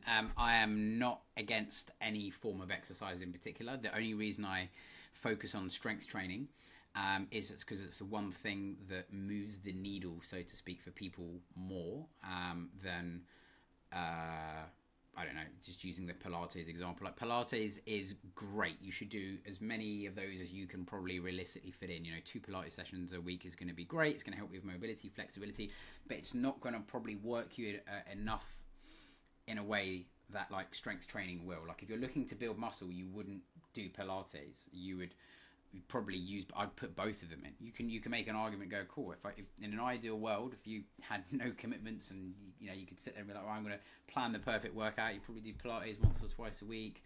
You do 1 or 2 runs for heart health, and you'd probably do hopefully 2 or 3 sort of strength sessions, right? But honestly, like, both have a place and they're both really good. It's just that Pilates just gives you something a bit different to what strength training does. So you feel like Pilates doesn't build strength. I think that's what I hear you saying. Yeah, well, if your goal is to build strength, right, you need to do something that's a bit more focused on that. So, and it depends on your level of what level you're at. So if you're someone, for example, let's say you were like, I've not done anything, I've never done any workouts, and I'm just new to this stuff, or you come back from an injury and you're like a sort of, we could call it, it's like a stage 1, right? If you do Pilates, you probably are going to build some muscle because your body hasn't even been moving, you haven't been working anything, right? So your body's going to respond to something. But if you do any kind of like training, so to speak, right, or you're actually looking to be like, no, I actually want to build a noticeable amount of muscle, right, then you're going to want to do some strength training. I would highly recommend that you do that. Like running or certain kinds of cardio will build muscle, right? But like, for example, let's say you did sprints, right? Like, let's say you had like you did a run and you never do any workouts or anything, right? Running will build a little bit of muscle in your legs because you're using some muscles, right? But when you do sprints and you do something that's kind of like closer to what a muscle building workout might look like, and you run really fast and you slow down, you'll build a bit more muscle, right? But it's not going to build the sort of muscle that, like, if you get a full range of motion of squats and you stand back up and you do a full range of motion of push-ups, nothing can really replicate that unless, and if you're doing that in Pilates, then you're doing probably a hybrid. So that's kind of how I describe all that. Does that make sense? I just worry about my age approaching 80, that I've tried working out with trainers in the gym, and inevitably I get hurt. I get tendonitis in my shoulders or problems in the knees. So it's more than you can answer, I know, here. But in general, your dietary advice is all age. You don't have any limitations or any changing in advice for us old people. Nah, it's the principles of everything. I work with my mum. She's like 70, right? And the principles of training and nutrition apply whether you are 19, you are 50, or you're 100, right?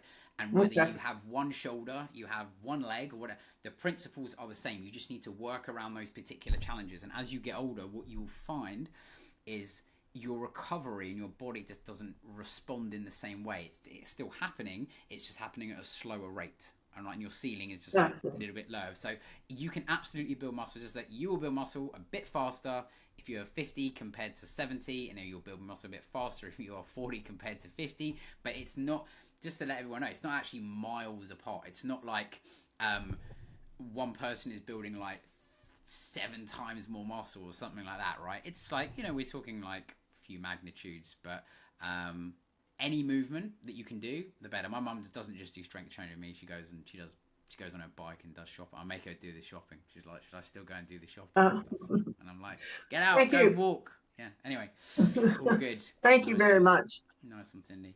Right, Sinead, I think. How are we doing? Adam, and thank you so much for this evening. As a 41-year-old mom of 3, would your coaching program work for me in terms of cooking meals that the whole family can eat and things? And also, are the workouts you provide, are they like a video, or are they like a printed list, or how does that work? Thank you so much. No worries. Short answer is absolutely. That's like exactly who is the sort of people that I work with in the coaching. With regards to the food, we work all of this sort of stuff around what you need. So you'll probably say on the call, I need something that's simple and easy for the family, this and this, and we'll walk you through like what we know works, and then everything is always an if this then that scenario. So if you're like, if that is all good, fantastic, could you go with that? And you might say to me, Adam, I got these requirements, can you help me work around this? So that's all like around what you need. And the workouts, again, they are 3 guided workouts that I provide. You've got the whole library to use if you want, but again, we'll put this in a way that into your week and your lifestyle that works. So if you're like, Adam, I want to do 5 workouts a week, I want to push myself a bit harder, cool, I can do that. Or if you're like, Adam, I've got this equipment and this stuff in the gym, myself or Amy will go through all of this sort of stuff with you, and we will amend it for what you need. So 100%, that's there. I wouldn't tell you that otherwise. So. Okay, thank you so much. No worries. Gillian, how are we doing? I think she's there. Hi, Adam. How are we doing? Yeah, good. Thanks for all the useful information that you provide everyone. It's fantastic. Could you just confirm, when eating, I've been looking more into insulin spikes and all that sort of thing. I follow a couple of people that recommend the way you should eat. So in other words, they're recommending to keep your insulin spikes lower, to eat your veggies first, then your protein, and then your carbs if you've got high carbs on the plate. Do you have any comment on that type of approach? Yeah, the short answer is it doesn't really matter. It sounds like a really boring way to answer the question, but if you have a meal that spikes your insulin really quickly and your blood sugar goes up and then it comes back down, right? Let's just say you had like, I don't know, an extreme example of like a chocolate bar, but you were in a deficit, you will still lose weight, right? With regards to what you mentioned about like eating your veggies first and stuff like within that individual meal, it doesn't even like it's not going to make any significant difference if you eat the veggies first and you have the protein. It just does. Your body is just going to metabolize it as it comes in. Like if it ends up in the same place in 10 minutes, it's not going to make a big difference. And some people will tell you with the whole insulin thing that you will you will burn more fat, and you need to do that to burn fat, right? But if you have lower carbs and you have higher fat, which is typically what like low carb diets are, and they'll tell you that it blunts your insulin, all that kind of stuff, you will actually burn more fat, right? But you also deposit fat quicker, and it's the net effect of it. It's all a calories game, right? It's all a game of numbers. So those are probably the 3 things that I'd say on insulin. If you need it for a particular medical point of view, like pre-diabetic or any of that sort of stuff, right, that's another issue. But for someone kind of going, is this going to serve me better? Is this going to give me faster or better results if I go low carb or I keep my insulin low? The answer is no. So yeah, and then the last thing I'll sort of touch on the insulin thing is, obviously you generally want to make sure that your blood sugar is fairly balanced throughout the day, which you do anyway by having whole foods. If you eat the fiber and you eat the veggies and all that kind of stuff, you're not going to get a big insulin response. You don't want to have your energy go right up here. You have a croissant and a chocolate bar, and then you come back down. That's not going to make you feel great. So that's where it is like important, if that makes sense. Thanks very much. Thank you. No worries. Nice. Katie, how are we doing?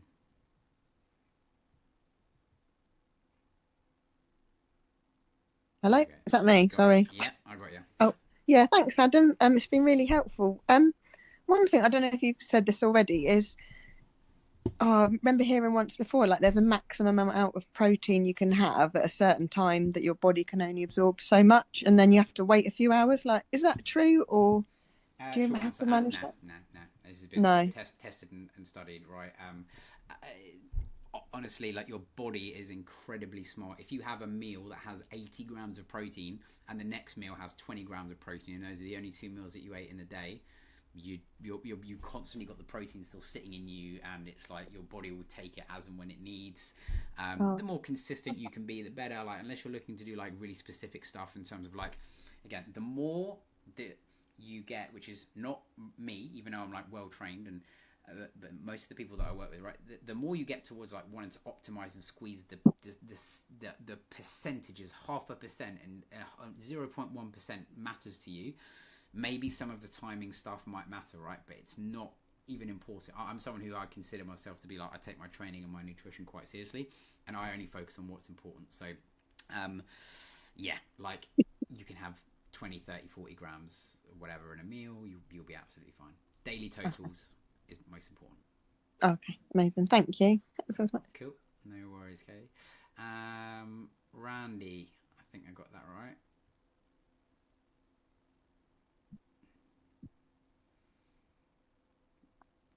No, I think you just need to. You still haven't unmuted. You just need to hit the unmute. I'll just ask you to unmute there. Find the button. Still not there. Still not unmuted. I'll give you 5 seconds. It might be something to do with your settings. There's always like 1 in 100 people that come on and they can't unmute. Okay. Oh, there we go. Randy. Yeah, you're in. Is that better? Got okay. Enough buttons there to get to it. Vinegar, is that a good thing to be adding to and having a drink with vinegar in it? Is that actually a good thing? You know, the cider vinegar that everybody's always toting. Short answer is it's not going to give you any meaningful effect. Again, like all of these things that people recommend online, they have health benefits and stuff like that, and they will put a word in front of something. They'll use the words like fat burning or like whatever word they put in front of it. But I promise you, like, as long that's not going to be doing anything in terms of like. So it doesn't increase metabolism or anything. No. Okay. Even if it did, it would be something like 0.0000 something percent that you would. It's immeasurable. Like, it's not even worth it. Focus on calories, protein, fiber, anything else that people want to ask me about around that, timing and what sort of foods to eat is more important. Well, so, if you're seeing me, you can tell I've got a lot to lose. I've got 100 pounds to lose. So I was just checking. No, 100%. It's totally like a legit question, and because there's so many things that you see online, right? You see so many people giving you different drinks and different protocols and different ways of doing stuff, but nearly all the time it's about doing the basics well. That's what will get you will get you far. All right. Okay. Well, thank you very much. This has been very informative. Excellent. Glad to help. I'll go with Ulrika next. Doing pretty well here. Hello. Hey. I've been watching your recipes and I love them very much. And one thing, maybe you get more information if you watch more of those, but most of the times you make recipes that is about 500 calories per meal, and you say that it's good to try to have 100 until 150 grams of protein per meal and 30 grams of fiber per meal. But Not how many per meal, not per meal, per day. per day? Yeah. On So which if one? if you try to get 150 grams of protein in one meal, you will turn into a chicken. So don't do that. Okay, so 50 grams per meal. Okay, Yeah, in but protein. 50 grams is also the upper limit, right? In terms of like, that was the upper limit of like the upper range, right? Honestly, Okay. 30. Like, you're doing good. You don't need to. You're Okay, hitting the lion's so in share. between 30 and 50 grams of Yeah, protein. absolutely fine. If you can do that, you are like a star. You're doing really well. Okay, and fiber, how many was that per day? 20 to 30. Right, if you can get over 20, 20. Don't worry too much about the 30. Like, if you can get there, great. Okay. But you don't need to, so don't worry. But then I'm thinking, how many calories per day totally are you supposed to be? You say Depends on your goals. Depends. so you should try to eat as little calories as possible, like 1,500 or so. I would follow I would follow what I'm going to send you on Tuesday, or I'd follow the equation that I gave you today. That will put you on the right. Yeah. So for nearly everyone, like, your deficit number, just because I've done this for a million times, your deficit number is going to sit somewhere between 1,200 to 1,800 at the high end, right? For most people, but you just need to calculate BMR. Right, you need to then work out how many calories you're burning from your steps and how many calories you burn from your workouts. You add that number to get your maintenance number. This will be in the follow-up email. Oh yeah. Just use you said that in the very beginning. That's right. Yeah. And then once you have your number, which for most of you will be approximately 2,000 on average, plus 200, minus 200, whatever. Just take off 400 to 500 is the really easy way to do it. If you do that, it's full protein. You can't go wrong. And does it matter if you have the main meals a day, and then you have 2 extra meals in between after, for instance, workout and things like that? Is it that you should not have more than 3 meals and 2 snacks or whatever you call it? Meal frequency is not important. I would recommend that you get 3 or more. The reason for that is because you will find it more challenging to hit your protein and fiber goals. So if you try to aim for 2 and you're like, well, I skip breakfast, that's totally cool. It works exactly the same as 4 meals. But are you really going to eat 50 to 60 grams of protein in a meal? You're probably not. You're probably not going to have 2 to 3 chicken breasts or something like that in your meal. So if you space it out a bit more, it helps. But the only thing that matters is the daily total of those numbers. Much more importantly than that, it's the weekly total. I can't stress that enough. The weekly total. Forget even about the daily total. Anyone who has a call with me or Amy, coming up, if anyone's, you'll hear us talk, but it's the weekly, right? And that gives you also the flexibility to have 1 or 2 days off, right? And then you can be like, I'm eating out and all of that kind of stuff. How the first lady was mentioning that. So, but did I understand you right? I'm not too good in English, but did you say that it doesn't matter if you skip breakfast and then, or if you have 4 meals, it doesn't matter. You can have 4 or 5 meals, it doesn't matter. So it's not really important with the breakfast if you're not hungry, very hungry. Absolutely, yeah.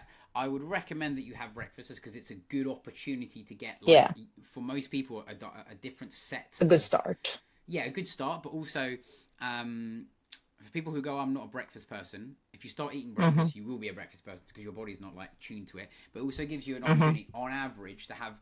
Usually for breakfast you have kind of chia seeds, fruits, and yogurt bowls and eggs, and sometimes you might not usually eat those later in the day.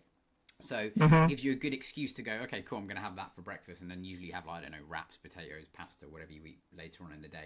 So yeah. So yeah. I see. Thank you so much. You are most welcome. You're most welcome. I'm going to go but I'm not sure what the name is. If you Yeah. Thanks, Adam. This is Ishi here. You mentioned something about being petite and then having a different counting of calories. Yeah. So with all the fiber and the proteins that you had mentioned with the pillars, does it change very much for a petite person of like, let's say 5.1, etc.? Yeah, great question. The numbers will fix themselves in that when you take your target weight or you're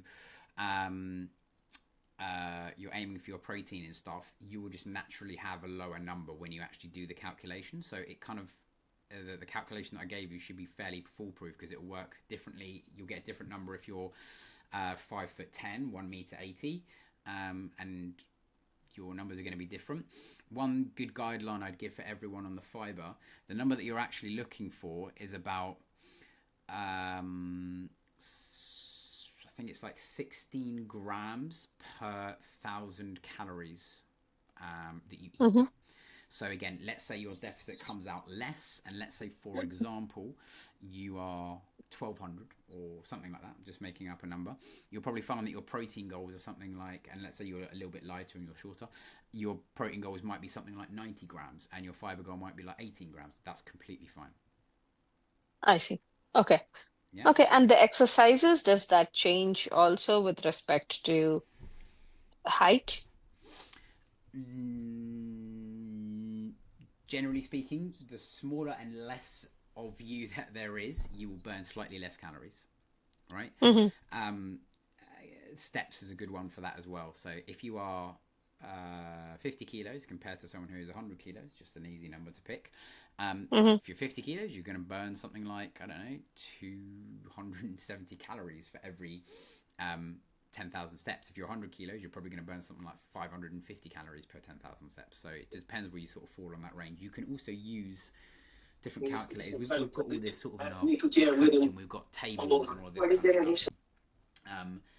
But generally speaking, you could probably even just Google some of those just to give you a little bit of a ballpark to let you know you're in the right area. Yeah.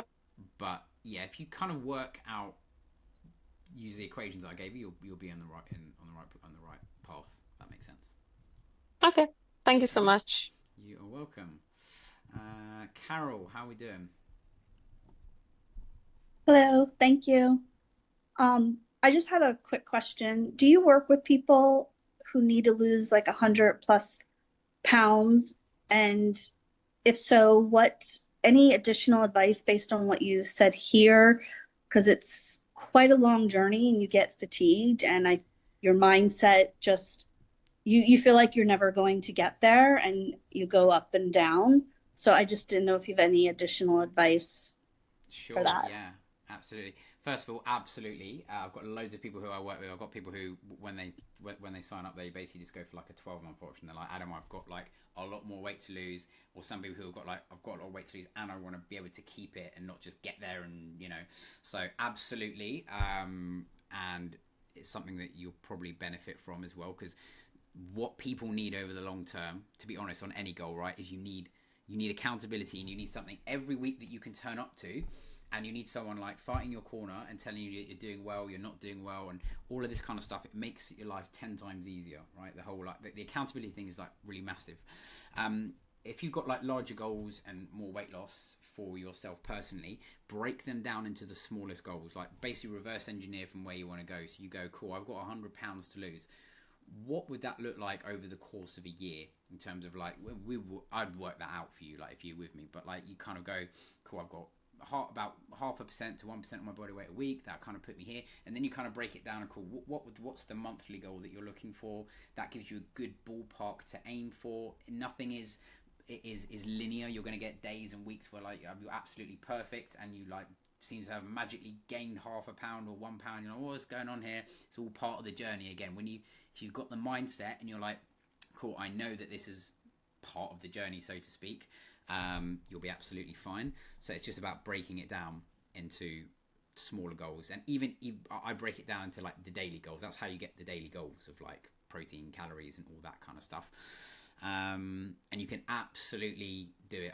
Honestly, I've got if you joined any of my live calls with some of the girls that are in my coaching, and you said something, you know, you open up a question, they'll be like, oh my God, I've been out, I've probably lost like 40 pounds so far, I've got X amount to go, and you've got other people who've got like some different goals. So yeah, absolutely.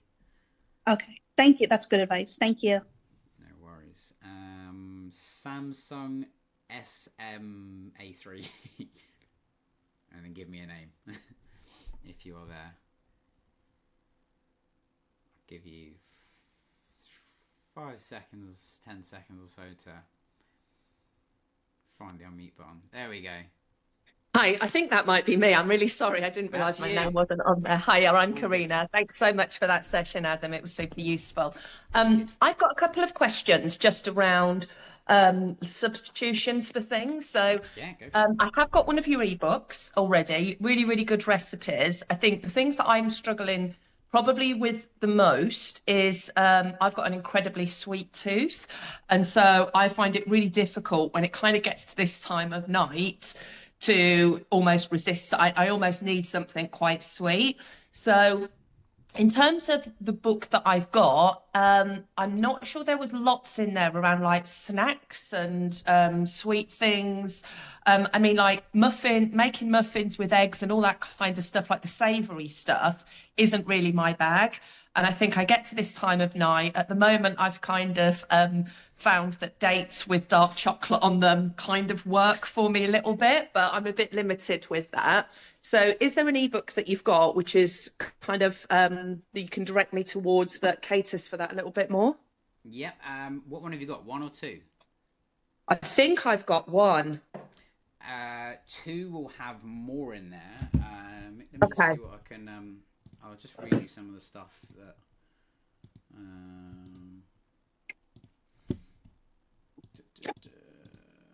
where is it? Give me 1 second. But yeah, like if you're looking for more sweet tooth stuff, there's like some stuff in breakfast, especially in like the second ebook, maybe in the first one as well. I can't remember the exact recipes, but you'll find you might be able to use them as like as a snack because they're typically like a little bit lower calorie. In the I'm just getting my thing up here. Yeah, in this ebook, I'll tell you what I've got in there.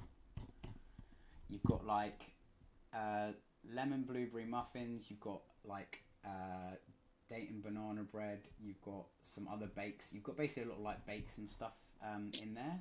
There's some homemade protein, but they're really good for like sweet tooths, like the homemade protein bars. Okay. I've literally been making them for like 15 years. I used to make them for my boot camp every week, and they used to hound me for them. So they're like super versatile, honestly amazing. And I use dates in those. The secret ingredient, if you want something that is like natural and really sweet and nice, is dates. Yeah, that's what I've got at the minute. I'm using medjool dates. I put a bit of peanut butter in it, dark chocolate, and I'm freezing it, but it's getting a little bit repetitive, so I'll take a look at that. Thank you. The other thing really quickly is I also drink a huge amount of coffee as well. I'm trying to reduce how much coffee I'm drinking because I'm probably having 7 or 8 cups a day. I drink a lot through the day. But substituting out the milk, I didn't really realise until I was calorie counting how many calories I was using on the milk all of the time. What's the best thing to substitute that out for? Because I was looking at oat milk, but calorie for calorie, I'm not sure it's the best deficit against you're semi-skimmed. Oats is the same. You might as well have semi-skimmed. You actually, you actually technically, if you really want to be technical about it, you get more. I'm better off. You get more protein. Like, you know, right. The best way to do it is to go with either almond milk, right? Or just have like less milk or just a different kind of coffee. So if you get like the regular lattes, they can be quite milky. Getting like a cappuccino, you can halve the calories, and then you can halve the calories again if you go like skimmed or almond milk or soya is slightly higher, like on the lower end, but definitely will rack up on the coffees. If you can have Americanos and that's your kind of thing, or you do espressos, then power to you. I do espressos before my workout, but in the morning I have my one coffee because I just like to sit on the sofa with the dog. Yeah. It's my Yeah. Rachel. So yeah, but I'd kind of aim to go for like the way I have my coffees and I make them at home. I go for like 100 milliliters of milk. And if you have like almond milk, you can make a coffee that's like 20 calories. It's not really going to break the bank. Yeah. Okay. Perfect. Thank you so much. No worries. Okay, Shelley, I think I got that right. Hi there. Thanks again for tonight. It's really, really very, very helpful. I'm a bit of a mad gym goer, and I wanted to know really if I'm just going to take this as an example. Please don't shout at me. Let's just say it says on the machine I've done 1,500 calories today, and let's just say that my calorie ordinary maintenance was 1,500. Does that really mean that I can have 3,000 calories, or is that not really how it works? Do you mean that you burnt 1,500 calories in one workout? Well, over 2 sessions, but let's just say that. And I've done steps as well, but let's just leave that to the side because I don't believe that they're real calories, so I don't really count it completely. What do the workouts look like? So mainly treadmill, but also cross trainer. Okay, if you're doing cross trainer and stuff like that, to burn 1,500 calories, right, on a cross trainer or a treadmill, you'd probably need to be running for hours. Are you running for hours? No, it's probably about 2 hours a day. Okay, but it's if you but what it says is like, say for instance, the treadmill. It said in my last one I did 420, and I've done 4 lots of those today. If you like to keep it simple, is if you're doing especially cardio and you know those numbers to be true, you can absolutely backfill them. But it's like you need a way of accurately measuring the amount of calories that you burn. Easiest way to do it. How do you do that then? That's what I'm saying, because I'm not going to say I don't believe the machine, but that just seems a bit ridiculous to me. I mean, what I would do is I would do it by distance. So if you are on a treadmill and you would know that on average, whether you run or you go on a treadmill, if you do 5K, you're probably going to burn, blah, blah, blah. I can't remember what that's off the top of my head. Maybe you burn 300 calories for every 5K that you do, right? The cross trainer is going to be a bit more... Yeah, the cross trainer. Yeah, the cross trainer, I find it's harder to get as many calories, but then also I do 15 minutes forwards and 15 minutes back. So that might be... Yeah. So like that's a more tricky one to do. But like, if you know, like, so a good example here is, let's say I have some clients who will often get ready for marathons. So I've got people getting ready for like the London Marathon now, right? And they're not quite there yet with their training, but they will have these weekend runs there where they'll run longer, right? And they'll be like, oh, I've just done 13 miles, and is that correct, Adam, that I'm starving? I've burnt like 1,000 calories right there and then. Can I backfill it? And I will tell them to backfill those calories. Because otherwise they'll be passing out. But that was my thing. I don't think that I can't remember what my BMR is, but let's just say, but there's no way that I've eaten 3,000 calories today, but I'm not falling over dead either.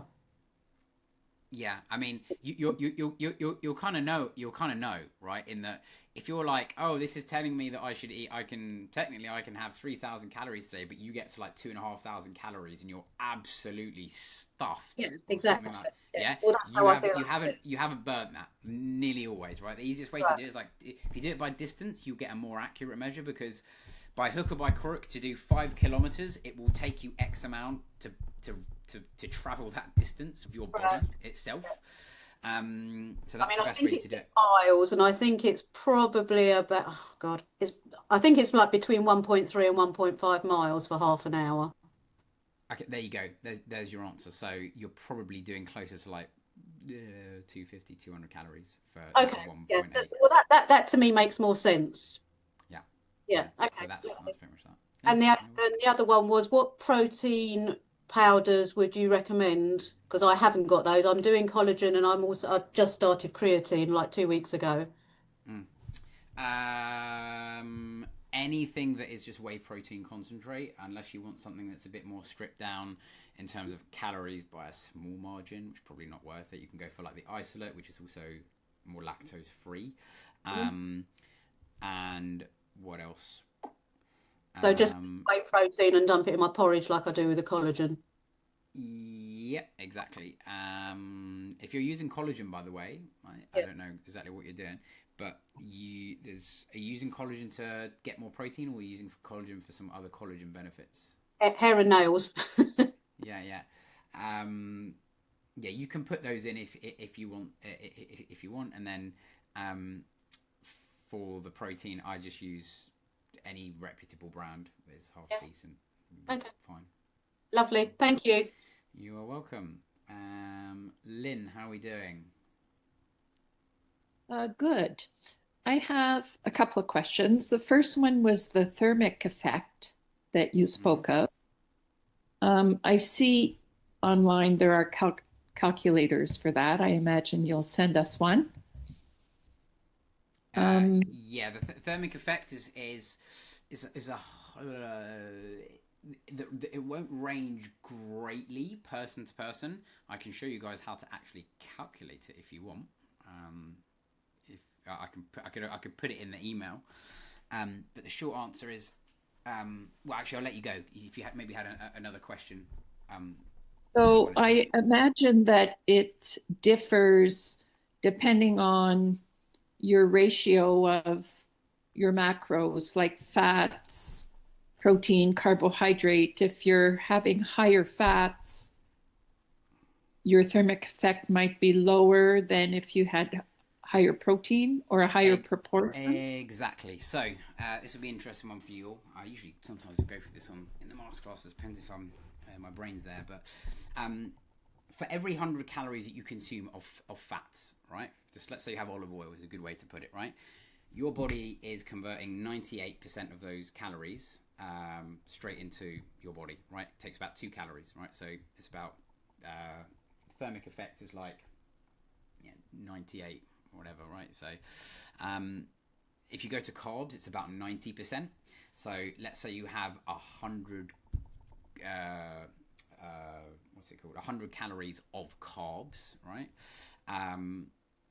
Then 90% of those calories will go into your body, and it takes your body about 10% of actual calories in terms of energy. Like, it takes calories to burn calories, if you know what I mean, to break those down. And protein gives you the highest thermic effect of food, where you'll have like for every 100 calories you are left with, so to speak, about 75 to 85 calories afterwards. And when you compound that, like I said, if you scale that up to a much higher protein diet, you'll get about an extra 100 calories. You easily get that if your calories are if your protein is higher in your diet. So it's actually, you have to work it out, because let's say your macros were on average this, you could work out your thermic effect of food. But if you had a really high fat diet, and technically you would burn fewer calories if you had like a really high fat diet. But it's not that big of a deal in the big context of things. It won't move the needle that much unless you go from like a low protein to a high protein diet. Does that make sense? Right. So I find in my diet, I'm meeting the 1 gram per pound, no problem. And fiber is fine. Where I have a question is, how do I decide how to complement that protein with carbohydrate or fat, or even between the two? Because some days I might have a higher proportion of fat. Some days I'm more carb oriented. Don't worry about it is a short answer. I wouldn't even worry about it. If you're hitting your calories and your fiber and your protein, you're good to go. You won't need to worry about like the minutiae of that. If you want a good ballpark and a good guideline, I would go 35% of your calories coming from protein and carbohydrates, and 30% coming from fat. That will put you in the right ballpark anyway. But use those as ballpark figures. Don't use them as like binary numbers. Okay. Yeah. And I guess the last thing is amino acids versus whey protein. Good question. Don't buy the amino acids. You don't need them. Waste the money. They don't Okay. do anything. Like the protein that you buy is amino acids. They've got the full amino acids profile. You don't need something like BCAAs or any of these sort of fancy things. They're usually marketing things that are just not necessary. Do they work? Yes, but you just don't need it. It's like, yeah, that's what I'd say on that. And you don't need to take it intra workout or do anything magical specific. It's just protein over the day. You're good to go. And it could be whey protein. Like, in order for me to get my 130 per day, I have to take one protein supplement, like 1 scoop of whey protein, in order to achieve that. Absolutely fine. How you get to that number is up to you. If you want to get it with soy and tofu and milk, great. If you want to get it with 2 chicken breasts and a Greek yogurt in the morning, great.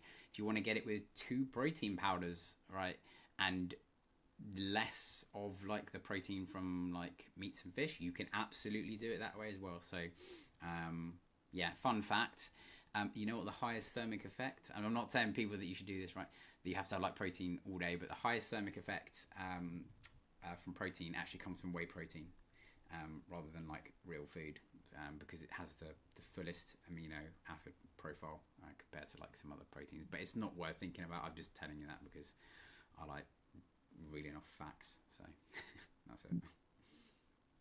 Okay, thank you. That's great. You are welcome. All right. I think Petegay, is that right? If you are there, I'll give you 5. Yeah, sorry Yeah, about that's that. Hi, how you doing?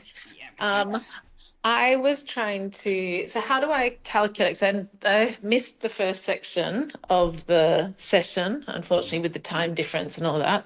So I was trying to work out so my goal is to lose, well, I'm 52. I'm 7'9", 7'5'9", and I want to lose 25 in 3 months, which would be 2 pounds a month. But how do I calculate what the calorie deficit should be? So you're asking me what calorie deficit should you be on for what rate of weight loss per month? So I wanted to do 25. I had a hysterectomy, and just because I went through menopause quite a while back, before having that, I've noticed in the last year the weight just pile on. And so I'd want to get back to my normal weight, which would be 150, and I'm now 175. Okay, cool. And you want to do that over 3 months, yeah? 3 months, yeah. That's probably, So I think that'd be 2 pounds a week. Yeah, you're probably looking you'd have to do the calculation, right? That's what I was trying to do, but I don't know why, but I'm not. The math ain't mathing for me. Tell you what, I'll give you guys a heads up. You can all test this for me whilst you're here. I'll give you a sneak preview, right? See if I can find this, right? I will give you my magic calculator that is not even out yet, and you can use it in the comments, right? Right. So you can put this in. It should give you a pretty damn accurate number, and if it doesn't,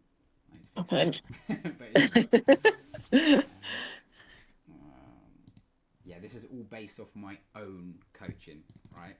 Right. And even the wording you'll see that I've used is very much like I know the people that I work with, so it's not just like lightly sedentary, active, moderate. Like, you check this out. Anyone who wants to use it. Yeah. Well, also the other thing is that I work, so my steps day to day vary, and then I probably work out like 3 times with Pilates and pickleball, but it's sporadic. So I would not have, I wouldn't want to calculate any exercise in it, because then I can just adjust based on whatever exercise I do for that day, because some days I don't, and I literally will sit at work for 12 hours and not. If the calorie discrepancy each day is not big, I would still keep the calories the same. If they're like within 200 calories, I wouldn't. Right. Like, it's gonna balance itself out. Right. Only like the lady earlier, I think I was speaking Shelley. Like if you're doing like runs and you do like 800 calorie burn and it's cardio, it's a different story, because you're right through the roof, right? Yeah. So I'd just say keep it. Keep it the same. keep it the same. I Yep. train 5 days a week, and again, as long as the average of what you do is totals up in the week, and you can stick to it, and your adherence is cool, then you kind of Right. Right. yeah. Makes sense. So how do I? Yeah, but how do I? So how do I calculate it? You can go on to, if you go into the chat, I've just put in Where's my the chat? magic somewhere in Zoom. Right. You can Yes. go, oh Yes. wow, it's that magic link that Adam's put on there. See if it works, and it should give you There's a a link. calorie calculator, and you can play around with Where that, is and then you can it? come back to me and like. Oh, there we go. Okay. All right. Let me try. Let me see if the math's on this one. Okay. There we go. All There you right. go. Pressure on the spot, people. You know, Okay. Let me put in. it in. I'm It's gonna be do like, it. it's gonna be 52. like you need to eat 400 Weight. calories a day. Oh, hold on. Weight is in kilos though. Yeah, you can change it to metric and imperial at the top. Oh, where's that? Where's? Yeah. Okay. I'll let you play around with that. I'll come back to you if you want. Yes. All right. Yeah. See. Yeah. There Cool. you go. Give you Thanks. something to do. I'll go with Gabriella. All right. Thank you. Thank you. Nice. Gabriella, how are we doing? Hi, thank you. Do you have some tips for insulin resistance, please? Short answer is, if you have insulin resistance, you will basically need to play around with your carbohydrate intake. I can send you something after this that's a bit more specific without kind of going into too much detail after this, if that's helpful for you. Thank you so much. Yeah? Yes, please, No yes. worries. Yeah, Thanks. best thing, if you just go on to the bottom of the emails and just there's a WhatsApp thread, you'll come through to me. You can just ask me something there, and I'll help you out with that a bit more. All right. Nice one. Thanks. You are welcome. All right. As a Zoom user with hand up, as in it actually says Zoom user, you can unmute yourself if you know who you are. I'll give you 5 seconds just in case. I'm pushing a. Oops, wrong button. Yeah, I'm pushing a button to say ask to unmute. If not, I'll go over to Remy. Oh, there we go. Sorry. hello? There we go. Yeah, I've got you now, Zoom user. How are you Hi. doing? No, I'm just, thanks for this. It's really informative. I'm just asking the question. Basically, I had a gastric sleeve there about a year ago, and I've been watching with ages and following your Instagram kind of food prepping and stuff, and it's really working really well for me. But the question I have for you is, I'm at my weight loss now and it's stalled, and I'm going to the gym and I'm doing really well. But I can't seem to hit my goals, my target goals for, my protein, and I'm eating what they're calling slider foods to get my calories in. So I'm just wondering, is there anything I can do to tackle that? To make sure that I hit these goals, or should I be just focusing on just getting protein in and not worrying about the calories, or how do you answer? So did you say earlier that you had plateaued a little bit? Did you say that? Am I right? I was I've now I've stalled at weight loss, so I'm now like the 65 kg, and I still want another maybe 4 kg to lose. Yeah. But I'm focused now more on just my health, getting back into the gym. I do a lot of weights and stuff like that now. So, but I'm not getting enough because I'm going back to the gym. I'm tired, I'm fatigued. My muscle repair, it's just taking a lot longer to repair. I bruise it a lot easier and stuff like that because I'm not getting enough nutrients in. And I know that myself. I'm just trying to figure out how I can tackle that. Sure, yeah. Good question. You firstly, you need to make sure that your calories will dictate where you're at, right? For sure. So if you're like, what should I focus on? You should definitely focus on the calorie aspect of things, for sure. You kind of need to just focus on everything that I said here. Kind of similar, I think I mentioned this earlier, where I was like, doesn't matter where you are in the journey for every individual, your own numbers are your own, but the principles are the same. So if you want to continue losing body fat, you will need to be in a deficit. And if you're talking about like energy levels and getting enough nutrients and stuff, if you get enough fiber and protein, which sometimes can be a bit of a challenge for people when you first start tracking, you will probably get enough fiber, enough vitamins, nutrients and minerals. And if you know that you're deficient in something specific, that's where supplements can help. For example, fish oils, iron, magnesium, if you feel that you're really lacking there and you're like, you know, critically low. Or, so that's kind of like the best way to look at it. But yeah, you might want to have a look at my calculator. I don't know, see what your numbers are. I don't know. I mean, have you been tracking your calories before? Yeah, you see the calories. I seem to be hitting the calorie. Yeah, see, I've always been into fitness stuff, but I just had a lot of other gastric issues, and the sleeve was the route that they were trying to say would help an awful lot, and it has. And all my gastric issues have kind of stopped since I've had that journey. And I'm finally getting back into the gym and getting myself back to the level I was at, because I was always really active and sporty. But the problem is I know I'm not getting the calorie intake that I'm meant to be getting. So I would be hitting maybe around the 900 calories. So the weight was I was losing weight, but I'm not hitting the calories. So now when I am hitting the calories, I'd be eating like.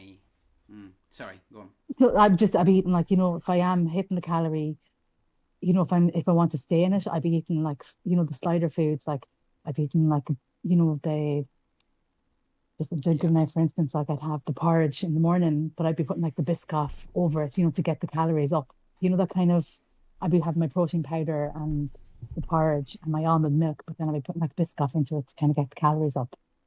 Yeah. Yeah. I mean, you said that you were aiming for 900, is that what you're saying? No, I was trying to aim for more. I was trying to aim for at least 1400, but it just I food. was going to say, yeah, that's probably more where you should be at in terms of like 12, 13, 14, 15. So if you don't mind, if I can go back one, what was the question again? Sorry. I just wanted to know, like, if what I'm doing is I was kind of still trying to get my calories in, trying to get the 1400, but it's slider foods is what I'm eating to get that. You know, it's not the proper nutrient dense foods. So can you just include higher quality foods? I know it sounds like a really simple thing to say, but can you just eat more raspberries instead of like eating more Biscoff? I do find that like certain, like the higher, you know, dense foods, I just physically can't eat them. I'd be picking throughout the day because I fill up so easily now. Okay. So I'm just wondering, is there like is there certain proper nutrient dense foods that I could eat that would fill me up quicker, or that wouldn't fill me up as quick? You know, that kind of. Yeah. So basically, what you'd probably want is you're looking at foods that might be things like dark chocolate, dates, olive oil, like healthy but calorie dense foods is probably what you're looking at. So, you know, if you're looking at like low calorie, high volume foods like, you know, raspberries and chicken breast and all that kind of stuff, and then you've probably got stuff that people would also consider healthy, but I always tell people to kind of like watch those if they're kind of like trying to be in a calorie deficit, and that stuff like, you know, salmon, avocados, all that kind of stuff. So see if you can include more of those. Okay. If you're and like I said, I like definitely snack on stuff like if you're looking to get your calories up and you're looking to do it with less crappy food, stuff like dates, really good. Like you can have like 4 dates for like 200 calories. That sounds quite depressing. Okay. Or something like that. Okay. So have a look at those. Yeah, it's just, you know, it's hard when you see all these things that people are saying, stay away from all the avocados and stuff, and there's so many people telling you different things, and you're like, oh. No. I promise you, avocados will probably do more for your insides and your skin than not eating them. So eat avocados. Okay, perfect. Right. Thank you. Nice Thank you. Riemi, how are we doing? Hi. Do you hear me? Yeah, I've got you. Yeah, good. Yeah, thank you very much. I arrived unfortunately a little late, and I was wondering if you already talked about intermittent fasting, and if not, what do you think about it? Because, I mean, I'm a person who cannot breakfast when I wake up, and I start like I eat 11 o'clock with a snack, and then I eat like a decent dinner, but like 9, 10 o'clock. And there's a lot of opinions about intermittent fasting, which is especially about women and hormone and menopause. Short answer. So can you be? Yeah, short answer is intermittent fasting will give you no additional benefits to like a conventional eating pattern. It's only about really the calories and stuff. And sometimes people will intermittent fast without realizing. I mean, if you're someone who skips breakfast, you're doing intermittent fasting. Someone's just attached a label to it. Unless you're doing something, there can be some like minor benefits. It's more of an adherence protocol. So if it's something that works for you in terms of, oh, that really works for me, the schedule, and I don't need to think about food, and let's say I eat from 9 to 3, and then after 3 I'm mentally better because that works for me, fine. But if you equate for calories, protein and fiber, you're not getting any additional benefits. It's just a way of eating that may or may not work for you. And someone tells you that you are going into all these fancy words like autophagy and all of this kind of stuff, it doesn't, the net effect is the same, because even if you have these periods where you're burning loads of fat when you're fasting, right, you're just doing the opposite. When you eat and you eat a massive meal, you're putting on more fat in that section. It's the net effect of the day, if that makes sense. Exactly. Yeah. That's it. Okay, thank you very much. One very short question. If the presentation is recorded, we can have it, or if you want to do another session like this, because I have got some friends which are also interested or something. I mean, I charge you £200 to everyone if you want a recording of the session. So I'll bill you that. I'm joking now. You get it. You get a free one on Tuesday. So don't worry. Oh, that's wonderful. Thank you. Because I skipped it. We were in traffic and I couldn't. You'll get it. On the Tuesday morning email. You'll get one with the calorie calculator, this, and a few extra bundles and stuff like that. So hopefully help you to make. Wow, wonderful. Thank you very much. Yeah, you are most welcome. Nice one. All right, I'll go to Diane and Anastasia, and I think after that I'll open it up to anyone else. So if you're there, Diane. Hi there. I'm actually quite a way into my wellness journey already. I've lost 180 pounds. Wow. And I still have about 100 to go. But for me, I think the biggest challenge right from the beginning was getting my head in the right space. And like you mentioned before, having that reason for doing this, having that personal connection. And for me, it was the loss of a parent. So I have the determination, I have the motivation, but I find still there are times when I get out of my own head. And I think that's something that's not touched on much when it comes to these types of journeys. And so any advice you might have, for example, I found that I have to avoid the scale or I'm just cruel to myself. So I weigh in once a week, but every time I walk past that demon, I wanted to step on it and see how I'm doing. And I try to give myself some grace to know that, some weeks are good, some weeks are not so great. But in the long run, I'm doing really well. I'm being successful. Yeah. So what advice might you have for somebody who,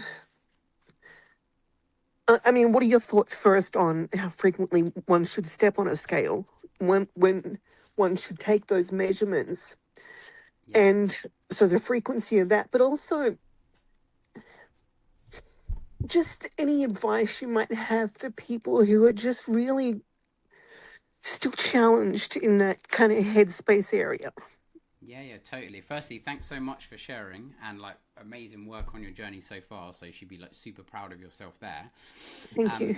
In terms of the weight, my general recommendation is if you could do it in an ideal world 3 times or more, just to give yourself an average so that you don't psych yourself out with okay, this week I'm up, this week I'm down.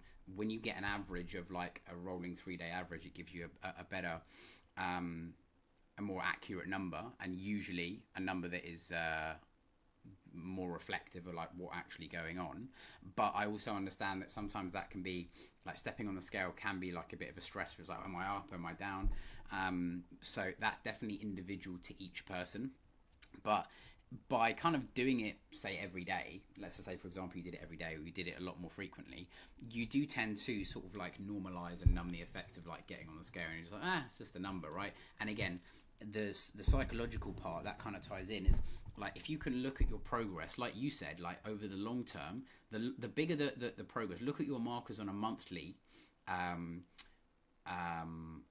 like level, and you will find that you're actually doing much better than you think. And it's really easy to get in your head just on an individual day. I do it myself sometimes with like workouts and stuff, and I'm like, oh, it's such a crap workout today, my whole week's going to be ruined, all of this kind of stuff. And just also say that's completely normal, and that's okay to feel that. You're human at the same time, right?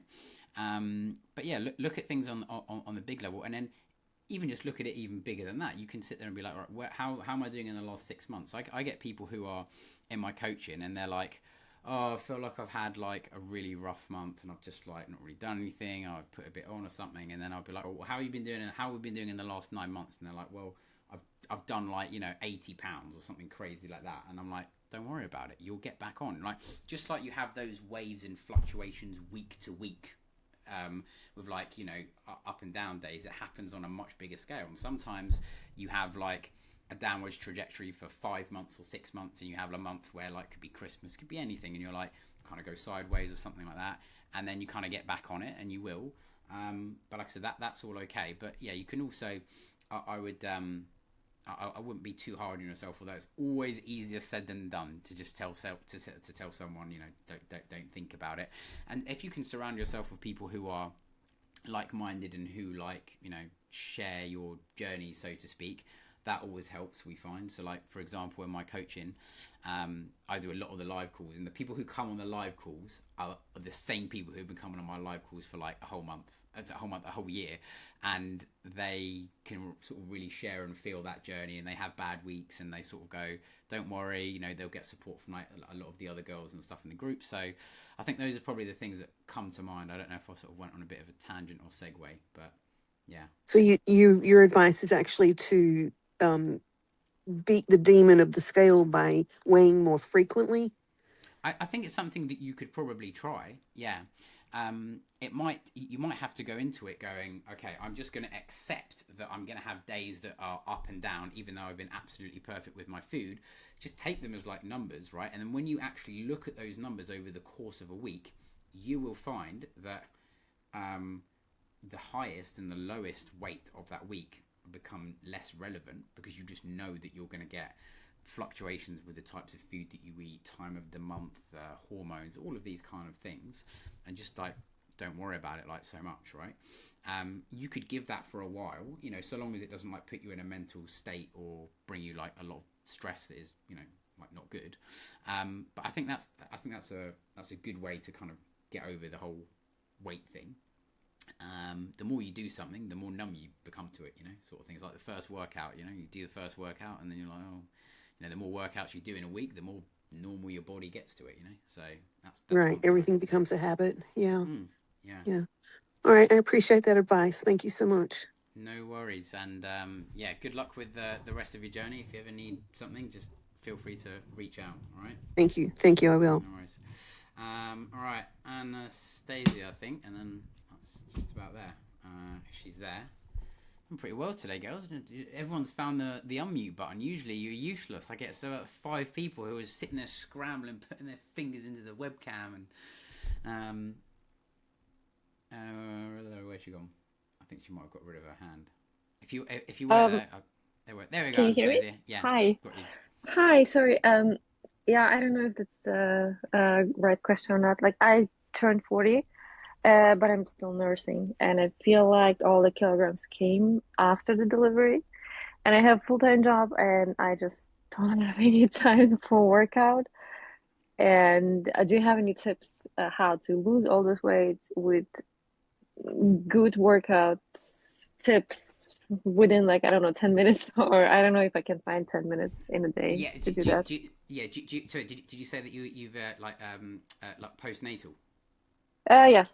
Yeah. Postpartum. Yep. Yeah. So I would just use use everything that I've told you on this, right? Unless you're like, you probably haven't joined the coaching by the sound of it, but go and have a look at your calories in terms of what you need. Use the calculations; they'll all be in the Tuesday follow up. And then in terms of like good habits, if you're not doing it already and getting like 10,000 steps in, just get the movement in. And then workout wise, if you can get 3 workouts in that are strength based or circuit based or something that uses strength and stuff like that, then do that as a routine. So 3 days a week training would be ideal. This is just a template general. Yeah, 2 to 3 days. 2 to 3 days is a good place to start, right? And then get the movement in. But remember, your movement and your nutrition comprise 90% of all of your fat loss results. It's all nutrition and movement.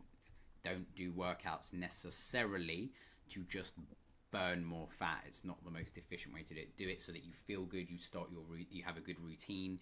You're building muscle and strength. Like, you should do that anyway. If that makes sense. Okay, thank you so much. Yeah, good stuff. Anyone else got any other questions? You can just unmute yourself if you want to ask me something. You don't have to find the wave button. Oh, sorry, I just had.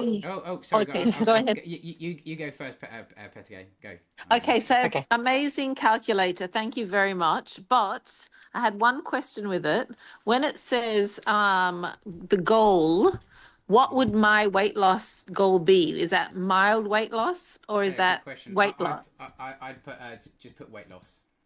Weight loss. Okay. Weight loss will give you the calculation that I would typically give someone who all right, which is exactly 155. Okay, perfect. All righty, appreciate it. Thank you. Excellent. Great. You can come back in 3 months and give me a review. And tell you. Great. Adam's calculator made me lose 25 pounds. No, it'll work for sure. Thank you. You're welcome. I just have a yes, thank you. I just have a real quick question. Someone was asking about drinking coffee. What about tea? Is tea anything that you need to calculate? Short answer, no. Don't worry about it. No. No. Okay, good. You don't need to. If you want to put it in because you like just tracking what you do, you absolutely can. But no, teas are very free unless you start adding stuff in. Okay, good. Another thing, you said you can eat as much if you eat too much of protein, more than what you said. You said something about 20 till I wrote it down somewhere. You can eat you cannot eat too much protein, right? That's correct. You will struggle to even eat too much protein. I've never had anyone in my coaching going, okay, good. Oh my God, I'm eating too much. I'm stuck at 180 grams a day. You're just never going to happen. Like, most people struggle have a hard to get time. to 150. Yeah. Yeah, good. And the more you eat, like I said, technically you're just getting a teeny bit of extra fat burn from like... Yeah, I understand. Yeah. Good. Thank you so much for everything. You are welcome. I've got an Elaine, if you've got a question. Oh, yes. Thanks so much, Adam. Amazing presentation and information and how it's laid out, and the way you deliver it is just exceptional. So I'm someone who I've done, for example, 2 marathons this year, 50K. I've done a recent singles, High Rocks, and I like my fitness because I like how it makes me feel. But I'm 46 and I have gained like 10 kilos in the last year, and I have trained. I have trained, in a different fashion, from tempo to pushing it in time trials, and I do some weight training as well. I think from the education you gave us this evening, I definitely don't have enough protein. So thanks very much for sharing that information and how increasing the protein will help with the fat burn. But where I struggle, I think, is like what to eat before I go out for a run, and eating then after a weight training session, because I still do intermittent fasting 5 days a week. And then I don't really do it at the weekend. Now, that did work for me after the birth of my 3rd child. So I thought intermittent fasting was, this wonderful concept. But now that has totally stopped. So I suppose my question really is, eating prior to a cardio session and eating before or after a weight session. So eating before a cardio session, the general rule is for most people, on an average normal session, myself included, just try to not eat an hour right before you work out, right? Try to Okay. Yeah. leave it longer than a workout. If you have a more specific workout and you're training earlier in the morning, you might want to get Yes. some. Yeah, if Yeah. you've got like a common one is you do long runs on the weekend and you do 13 miles. Maybe you stock up on some more like medium, quick, healthy acting carbs like bananas, oats, honey, and stuff like that, as well as having some protein in there. And post workout is actually less important, because as long as you eat something between 0 to 3 hours, like you're not Okay. really, it doesn't matter. Like, remember, your Okay. body Okay. for post workout, post muscle building, all of this sort of stuff, your body is actually using the nutrients in your body 24 hours prior. It's actually breaking that down before, right? And yes, Okay. if you have honey and you have like quick gels and all that kind of stuff for runs, yeah, that's yes, but predominantly your body is using the glycogen, the stuff that's in your muscles, like that is immediately there, which is the stuff that you've eaten like the day before, right? And whatever. So usually a lot more simple than you think. Does that make sense? Yeah, no, it does. It does. I just really gutted though. I'm like, oh my God, I'm 46 and a half years of age. I've never been as fit as I am, but I've also gained I'm on this trajectory of just increasing like, I don't know, I've just gone from around 70 kilos to being almost 80 kilos. And I'm, yeah, just perplexed. But I mean, I think the protein is a huge aspect. And I think, the way you've highlighted about you the protein components with each meal, and the fiber content, and I suppose, as you say, it's kind of like starting up your engine, isn't it? So I feel like the muscles, I hope that I've invested in my muscle growth and strength, but it's just about igniting it, maybe. Yeah, I mean, if you gain weight, it will just be like you in reality, you'll have definitely probably gained some muscle for sure, but it's just a calories thing. Like if you've gained sort of 5-10 kilos, you're in a calorie surplus. If you've lost 5-10 kilos, regardless, you'll be in a calorie deficit there or thereabouts. So you'll just try to always be, same thing for everyone, right? Just be dictated by the numbers. The devil is in the details. It's always Yes, there. yes, And yeah. for nearly everyone Yeah. who is truthful about, like, I always have to ask people, I'm like, have you actually been tracking accurately for 3-4 weeks? If you have, there's 99.9% of the time you'll be making progress. It's same thing as like a business, right? If you get someone and they're like, you trying to grow your business, okay, cool. I'm like, were you tracking how many customers are coming in? Are you tracking X, Y, and Z? And they go, no, I don't know how many people came in. I don't even know what product I'm selling. How are you going to make any progress? You have to be like, you have to get something, you build on it, you go, okay, this is what I'm working with, this is how many customers are coming through the doors, how many sales I'm making, cool, what can we do to improve this bit? This is the bit that I'm struggling with. So we kind of go from there. Does that make sense? Yeah, no, absolutely. And the thing is, I mean, I know I have determination and the mindset. I mean, I've done a 50K, in March of like last year. So if I can get through that, this should be, but it's terrible that I feel I let myself down with like sweet treats after dinner as well, I think, or like lows in the afternoon as well. I think, and similar to that lady as well who mentioned the dates with the dark chocolate and the peanut in the middle, I've done that, but I just think that if there was more protein with each meal, then probably I wouldn't have that craving. You won't. Protein will help with satiety as well, massively. Yes. Higher protein Yeah. diets, yeah? Okay. Yeah. Nice Yeah. one. Thank you so much, Adam. Thank you so much. You're welcome, Elaine. You're welcome. Wendy, fire over to you. Hi. I'm just wondering whether the workouts are going to be something that I'm going to be able to do. I need to lose roughly 5 stone. I've entered some hilly cycling rides because I've got back into it. Started April last year. Lost 2 stone so far. Bought Zwift and an indoor trainer, and I'm doing 5 rides a week. The 2 at the weekends are about 5-6 hours cycling, and then in the week I'm doing sort of about an hour to an hour and a half each ride. So I've only sort of got 2 days spare, unless you would recommend doing the strength training in the morning. Are you saying this, Wendy? Sorry, as part of like my program? Yeah, is your program going to be something that you can work with the cycling? Because I need to get the cycling in to be able to do the rides that I've got planned in August. 100%. You'll be able to. You can fit them in. They're super flexible and they're super easy to do. You can do 1, 2, 3. I always recommend if you want to focus on the strength training side. It all depends on what you're currently doing, right? If you say to me, for example, I'm doing 3 rides and I'm doing, like, let's say for example, I don't know, 1 PT session, and I could say, hey, look, you can do 1 or 2 of mine. That's probably be a good place to start. But we'd go over all of this on like the first call. I don't know if I haven't checked who's in, but we go over this all on the first call with like crystal clear clarity. So if you're like, when you have that first call, you literally have a one-on-one call with me, you have a one-on-one call with Amy, whoever's calendar shows, and you just go from there, really. And then we'll break it down. We'll tell you what you need to do, and then we make sure that you're happy with it, and you say, yeah, that sounds like a good plan, and we'll tell you the what and the why, and go from there.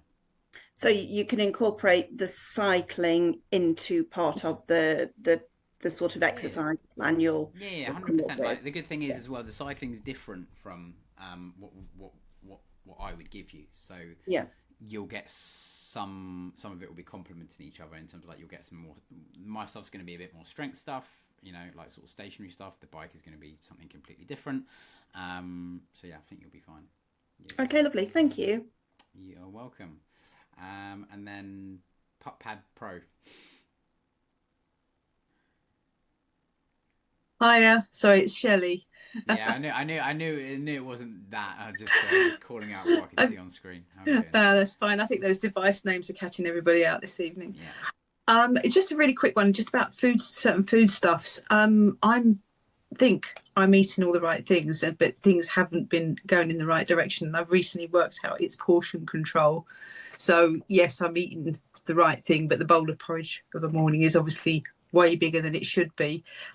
So I've kind of got that under control now. But little things like seeds and stuff like that, if you're adding those into your porridge, how much per portion should you be doing? So I usually put ground chia seeds, ground linseed, and hemp hearts. How many? A teaspoon, a tablespoon? You should measure it, to be honest with you. Like, so actually put the bowl on the scale, and you'll find out yourself. You'll be like, okay, cool. I usually put, I don't know, tablespoon of chia seed, tablespoon of hemp, tablespoon of flaxseed, whatever it is. Yeah. And you might go, oh, cool, that's actually 200 calories. Maybe you don't need that much, right? Yeah. I mean, it's quite general what I'm saying, but I'd probably put in, for like a bowl of oats, I'd probably put in like, for every 50 grams of oats, probably a tablespoon of something, right? If you want to add that in, but just make sure that you track it. If you know what the number is, then you can make that adjustment yourself. I think that's the thing, because I think I've been being good. I'm tracking the oats. So yes, 40 grams of oats, and then you put the milk in, and I'm going to put in 20 grams of Greek yogurt into the top and everything like that to hit the protein. And then you're there with a spoon with the seeds, and you're like, should I need more? Should I need less? So it's things like that, or the yogurt itself. I know that you put a spoonful of yogurt in helps bump the protein up, but how much? Yeah, okay. So the only way to do it is to track it. Use MyFitnessPal, or use something. My app that will be coming out in like 5 months or something. That will have that's going to be a lot of you. It's going to be really useful for a lot of you. It's going to be like anyway. It's another something else. I'll let it down. Basically, it's going to have its own tracker in it, and it's going to be something that hundreds of you are going to be able to like use, and it's going to have all of my own DNA and stuff in it. But you have to track. It's the only way around it, right? Once you do it 3, 4, 5, 6 times, you just do it for a week. I always say to people, just break it down into its smallest, smallest goal. Just track for a week, assess, and go, did you learn something? Do you know what? I realised that the chia seeds are actually quite a lot. I've been using quite a lot of that. I can just dumb down that. You can, all the numbers will be there, and then you can make those adjustments. But I definitely, the devil is in the details. So definitely track it, and you will know. I think I'm finding that. I think it's like the obvious ones that you were saying earlier on about the condiments or the oils or the ketchups, and it's those little sneaky ones that are coming in at you sort of on top of it. The obvious, yes, I know 2 scoops of porridge oats are 40 grams. I know 1 spoon is so many of yogurt is so many grams, and then it's all the extra little bits you're throwing in on top that all are sneaking up, I think, and just making 100%. That bowl. devil's always in the details. And to be honest, I do it like today. I had I didn't have a lot of time. I just made this. I dumped a chicken breast and in the air fryer, and I just made like a chicken avocado sandwich. And I forgot. I got some like light mayo from the fridge, and I just quickly went on the bread, and I forgot. And I'm like, well, it's about 50 calories. It's light mayo, but all of these little things add up. They all add up. Yeah. That it's the hidden calories. It happens all the time. I do it, you do it, everyone else does it, right? So always ask the question first. If something isn't going right, training, nutrition or something, just go, do I know what's going in? Am I tracking properly? If the answer is no, you have to start there. That's always the answer. So yeah. I think the same with the things like eggs and stuff. So you think, oh, right, I'll have a couple of eggs, boiled eggs with some salads and stuff like that for a lunch. But then you kind of think, but I baked that oat bake and that's got a couple of eggs in it as well. So all of a sudden you're forgetting that actually you're eating 4 eggs in a day rather than the 2 because it's the hidden bits and pieces. Yeah, so it all adds up. So I'd give that a go for sure. Yeah. And Okay. All right. Numbers in there. Good Perfect. stuff. Thanks very much. Nice one. All right. I think that's a pretty good wrap. Well, you got me for nearly 3 hours today. I'm going to bill you all after this for extra. Samsung's got another question. Go on, finish me off. Oh, she said she can't unmute her. So I was able to unmute. Sleeping kids and all that stuff. So thanks, Adam, for staying on, and thanks for all this help. It's been incredibly useful. I look forward to seeing everything again in the recording. So my question is, I'm in a similar situation to Diane, but of course, she's a superstar, not so far ahead. I've been losing and regaining the same 75 pounds for the last 10 years. And I'm finally in the right headspace, I think, to be able to move forward. So yeah, that was more of a statement rather than a question. The question is, do you have any pointers for someone that has 100+ pounds to lose? That's maybe in addition to what somebody that can just do like a 12-week or 90-day kind of fitness journey, where we need a year or 2 to be able to get to the right path and to actually reach our targets. Should we address this or attack it in a different way rather than just doing a normal calorie deficit? Like, I've heard of people saying you should do it for a maximum of 12 weeks, then you need to rest for a month and then start it all over again, just so you're not in a prolonged deficit. Yeah. Sure. You definitely don't. You need to attack it in a different way in terms of like you just need to reverse engineer, kind of like I said to the lady earlier. You just need to just work out roughly what that might be in terms of how much you want to lose, what that should look like roughly each month, and then look at the percentage of like weight loss per week. So like I said, 0.5% to 1% of your weight lost per week is a really good place to start. That will work for someone who is lean or light, or you've got more to lose, or whatever goal you're at. You do not need to take more than a 12. You don't need to take a break at like 12 weeks or anything, unless you feel the fatigue and you're like, okay, I'm going. You don't really need to. If you're like 12 weeks and you're like, I feel really good, I'm losing weight, and you want to keep up that momentum, especially because momentum can be quite a hard thing to build sometimes. Keep going. Just keep going. Like if you feel that like you need a break, you can absolutely have a month where you're like, do you know what? I've been doing this for 12 weeks, could be 6 months. You're like, I just need a bit of a break. Maybe I tie this into Christmas or something because I've got family and friends over and you kind of don't fight the tide. Maybe that works for you, whatever. But you're not gaining anything. You're not going to ruin your metabolism or anything like that. Okay, so it's more of a kind of a mental break rather than something that you need to do physiologically. No, and that's individual to each person. I've got people who are with me who are like, they're like, I think I'm gonna get to my goal weight. Like they break it down into small goals. So someone who was with me and she was like, I think 120 kilos and she wanted to get down to 90, and she's like, let me just get down there first and assess. So she got down there, and then we basically sort of lingered around there, and we just also got her mentally ready to the fact that raising her calories out of her deficit, because she was like, I'm scared I'm going to gain all this weight. I'm like, you're not going to gain any weight. Like, if you go back up to maintenance, and lo and behold, she just flatlined at like 90.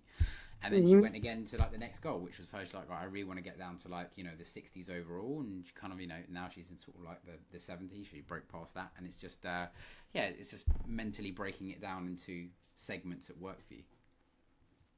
And okay, so basically you can just, once you've started and you've gained the momentum, you can just carry on until you reach your target weight. If you want to, absolutely, yeah. Like if you're like say, I'm just making these numbers up. Let's say you're someone who's like 300 pounds and you want to get to like, I don't know, 200 pounds to begin with, right? You don't have to take breaks or do anything magic. You just go at the rate that works for you, right? Okay. And like I said, my guidelines are always a really good place to start, and then you make adjustments based off of that. If you're like, do you know what, I think I can go a bit quicker. You know, maybe you want to go fractionally quicker to begin with, because you want to see a bit more progress or whatever, you know, I don't know. It's, like I said, it's just a bit different for each person. So yeah, you have to go at the rate that works for you. But your guideline is 1% body weight per week. 0.5% to 1% depends. Yeah. The more the more, let's call it, clean that you eat, right? The more the better you're eating, right? The bigger deficit you can sustain, because you don't get as hungry.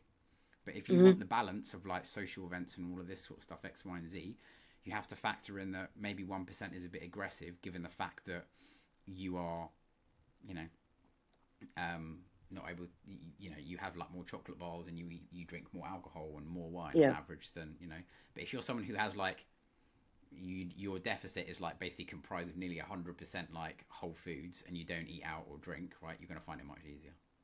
Okay, great news for me. And second question is, what's your take on carb cycling? Should we do like a 3-day split and then higher carbs on the weekend, or not necessary? Don't carb cycle. Don't even get, I wouldn't even go there. Okay, so as long as we're in a calorie deficit, we should be fine. Absolutely. Don't even go through the headaches and the gymnastics of carb cycling. Like, it doesn't even do anything. Like, I promise you. Perfect. Like, yeah. Good news. Okay, for you. thanks. Yeah, even better news for me. Good. Thanks very much, Nice Adam. one. I appreciate it. Thank you. You are more than welcome. Angie, if you got a question, I think you have your hand up. If you don't, is that right, Angie? You need to unmute if you wanted to. There we go. Can you hear me? Yeah, got you. Back to your calorie calculator. The weight that I'm putting in is the weight that I'm currently at now. Is that correct? Yes. Okay. And then if the weight loss is obviously the most, that it's like a mild, moderate, a lot. So Just the do weight loss is do weight loss, the one in the middle. I think it's the one in the middle. okay. I just have weight loss for someone who wants to go really slow and steady. But again, this calculator isn't actually. I haven't put this out to the public, unless it's in my. Nope, that's okay. It's a basic calendar that gets you, or calculator that gets you started. So, I appreciate your help and taking the time with us today.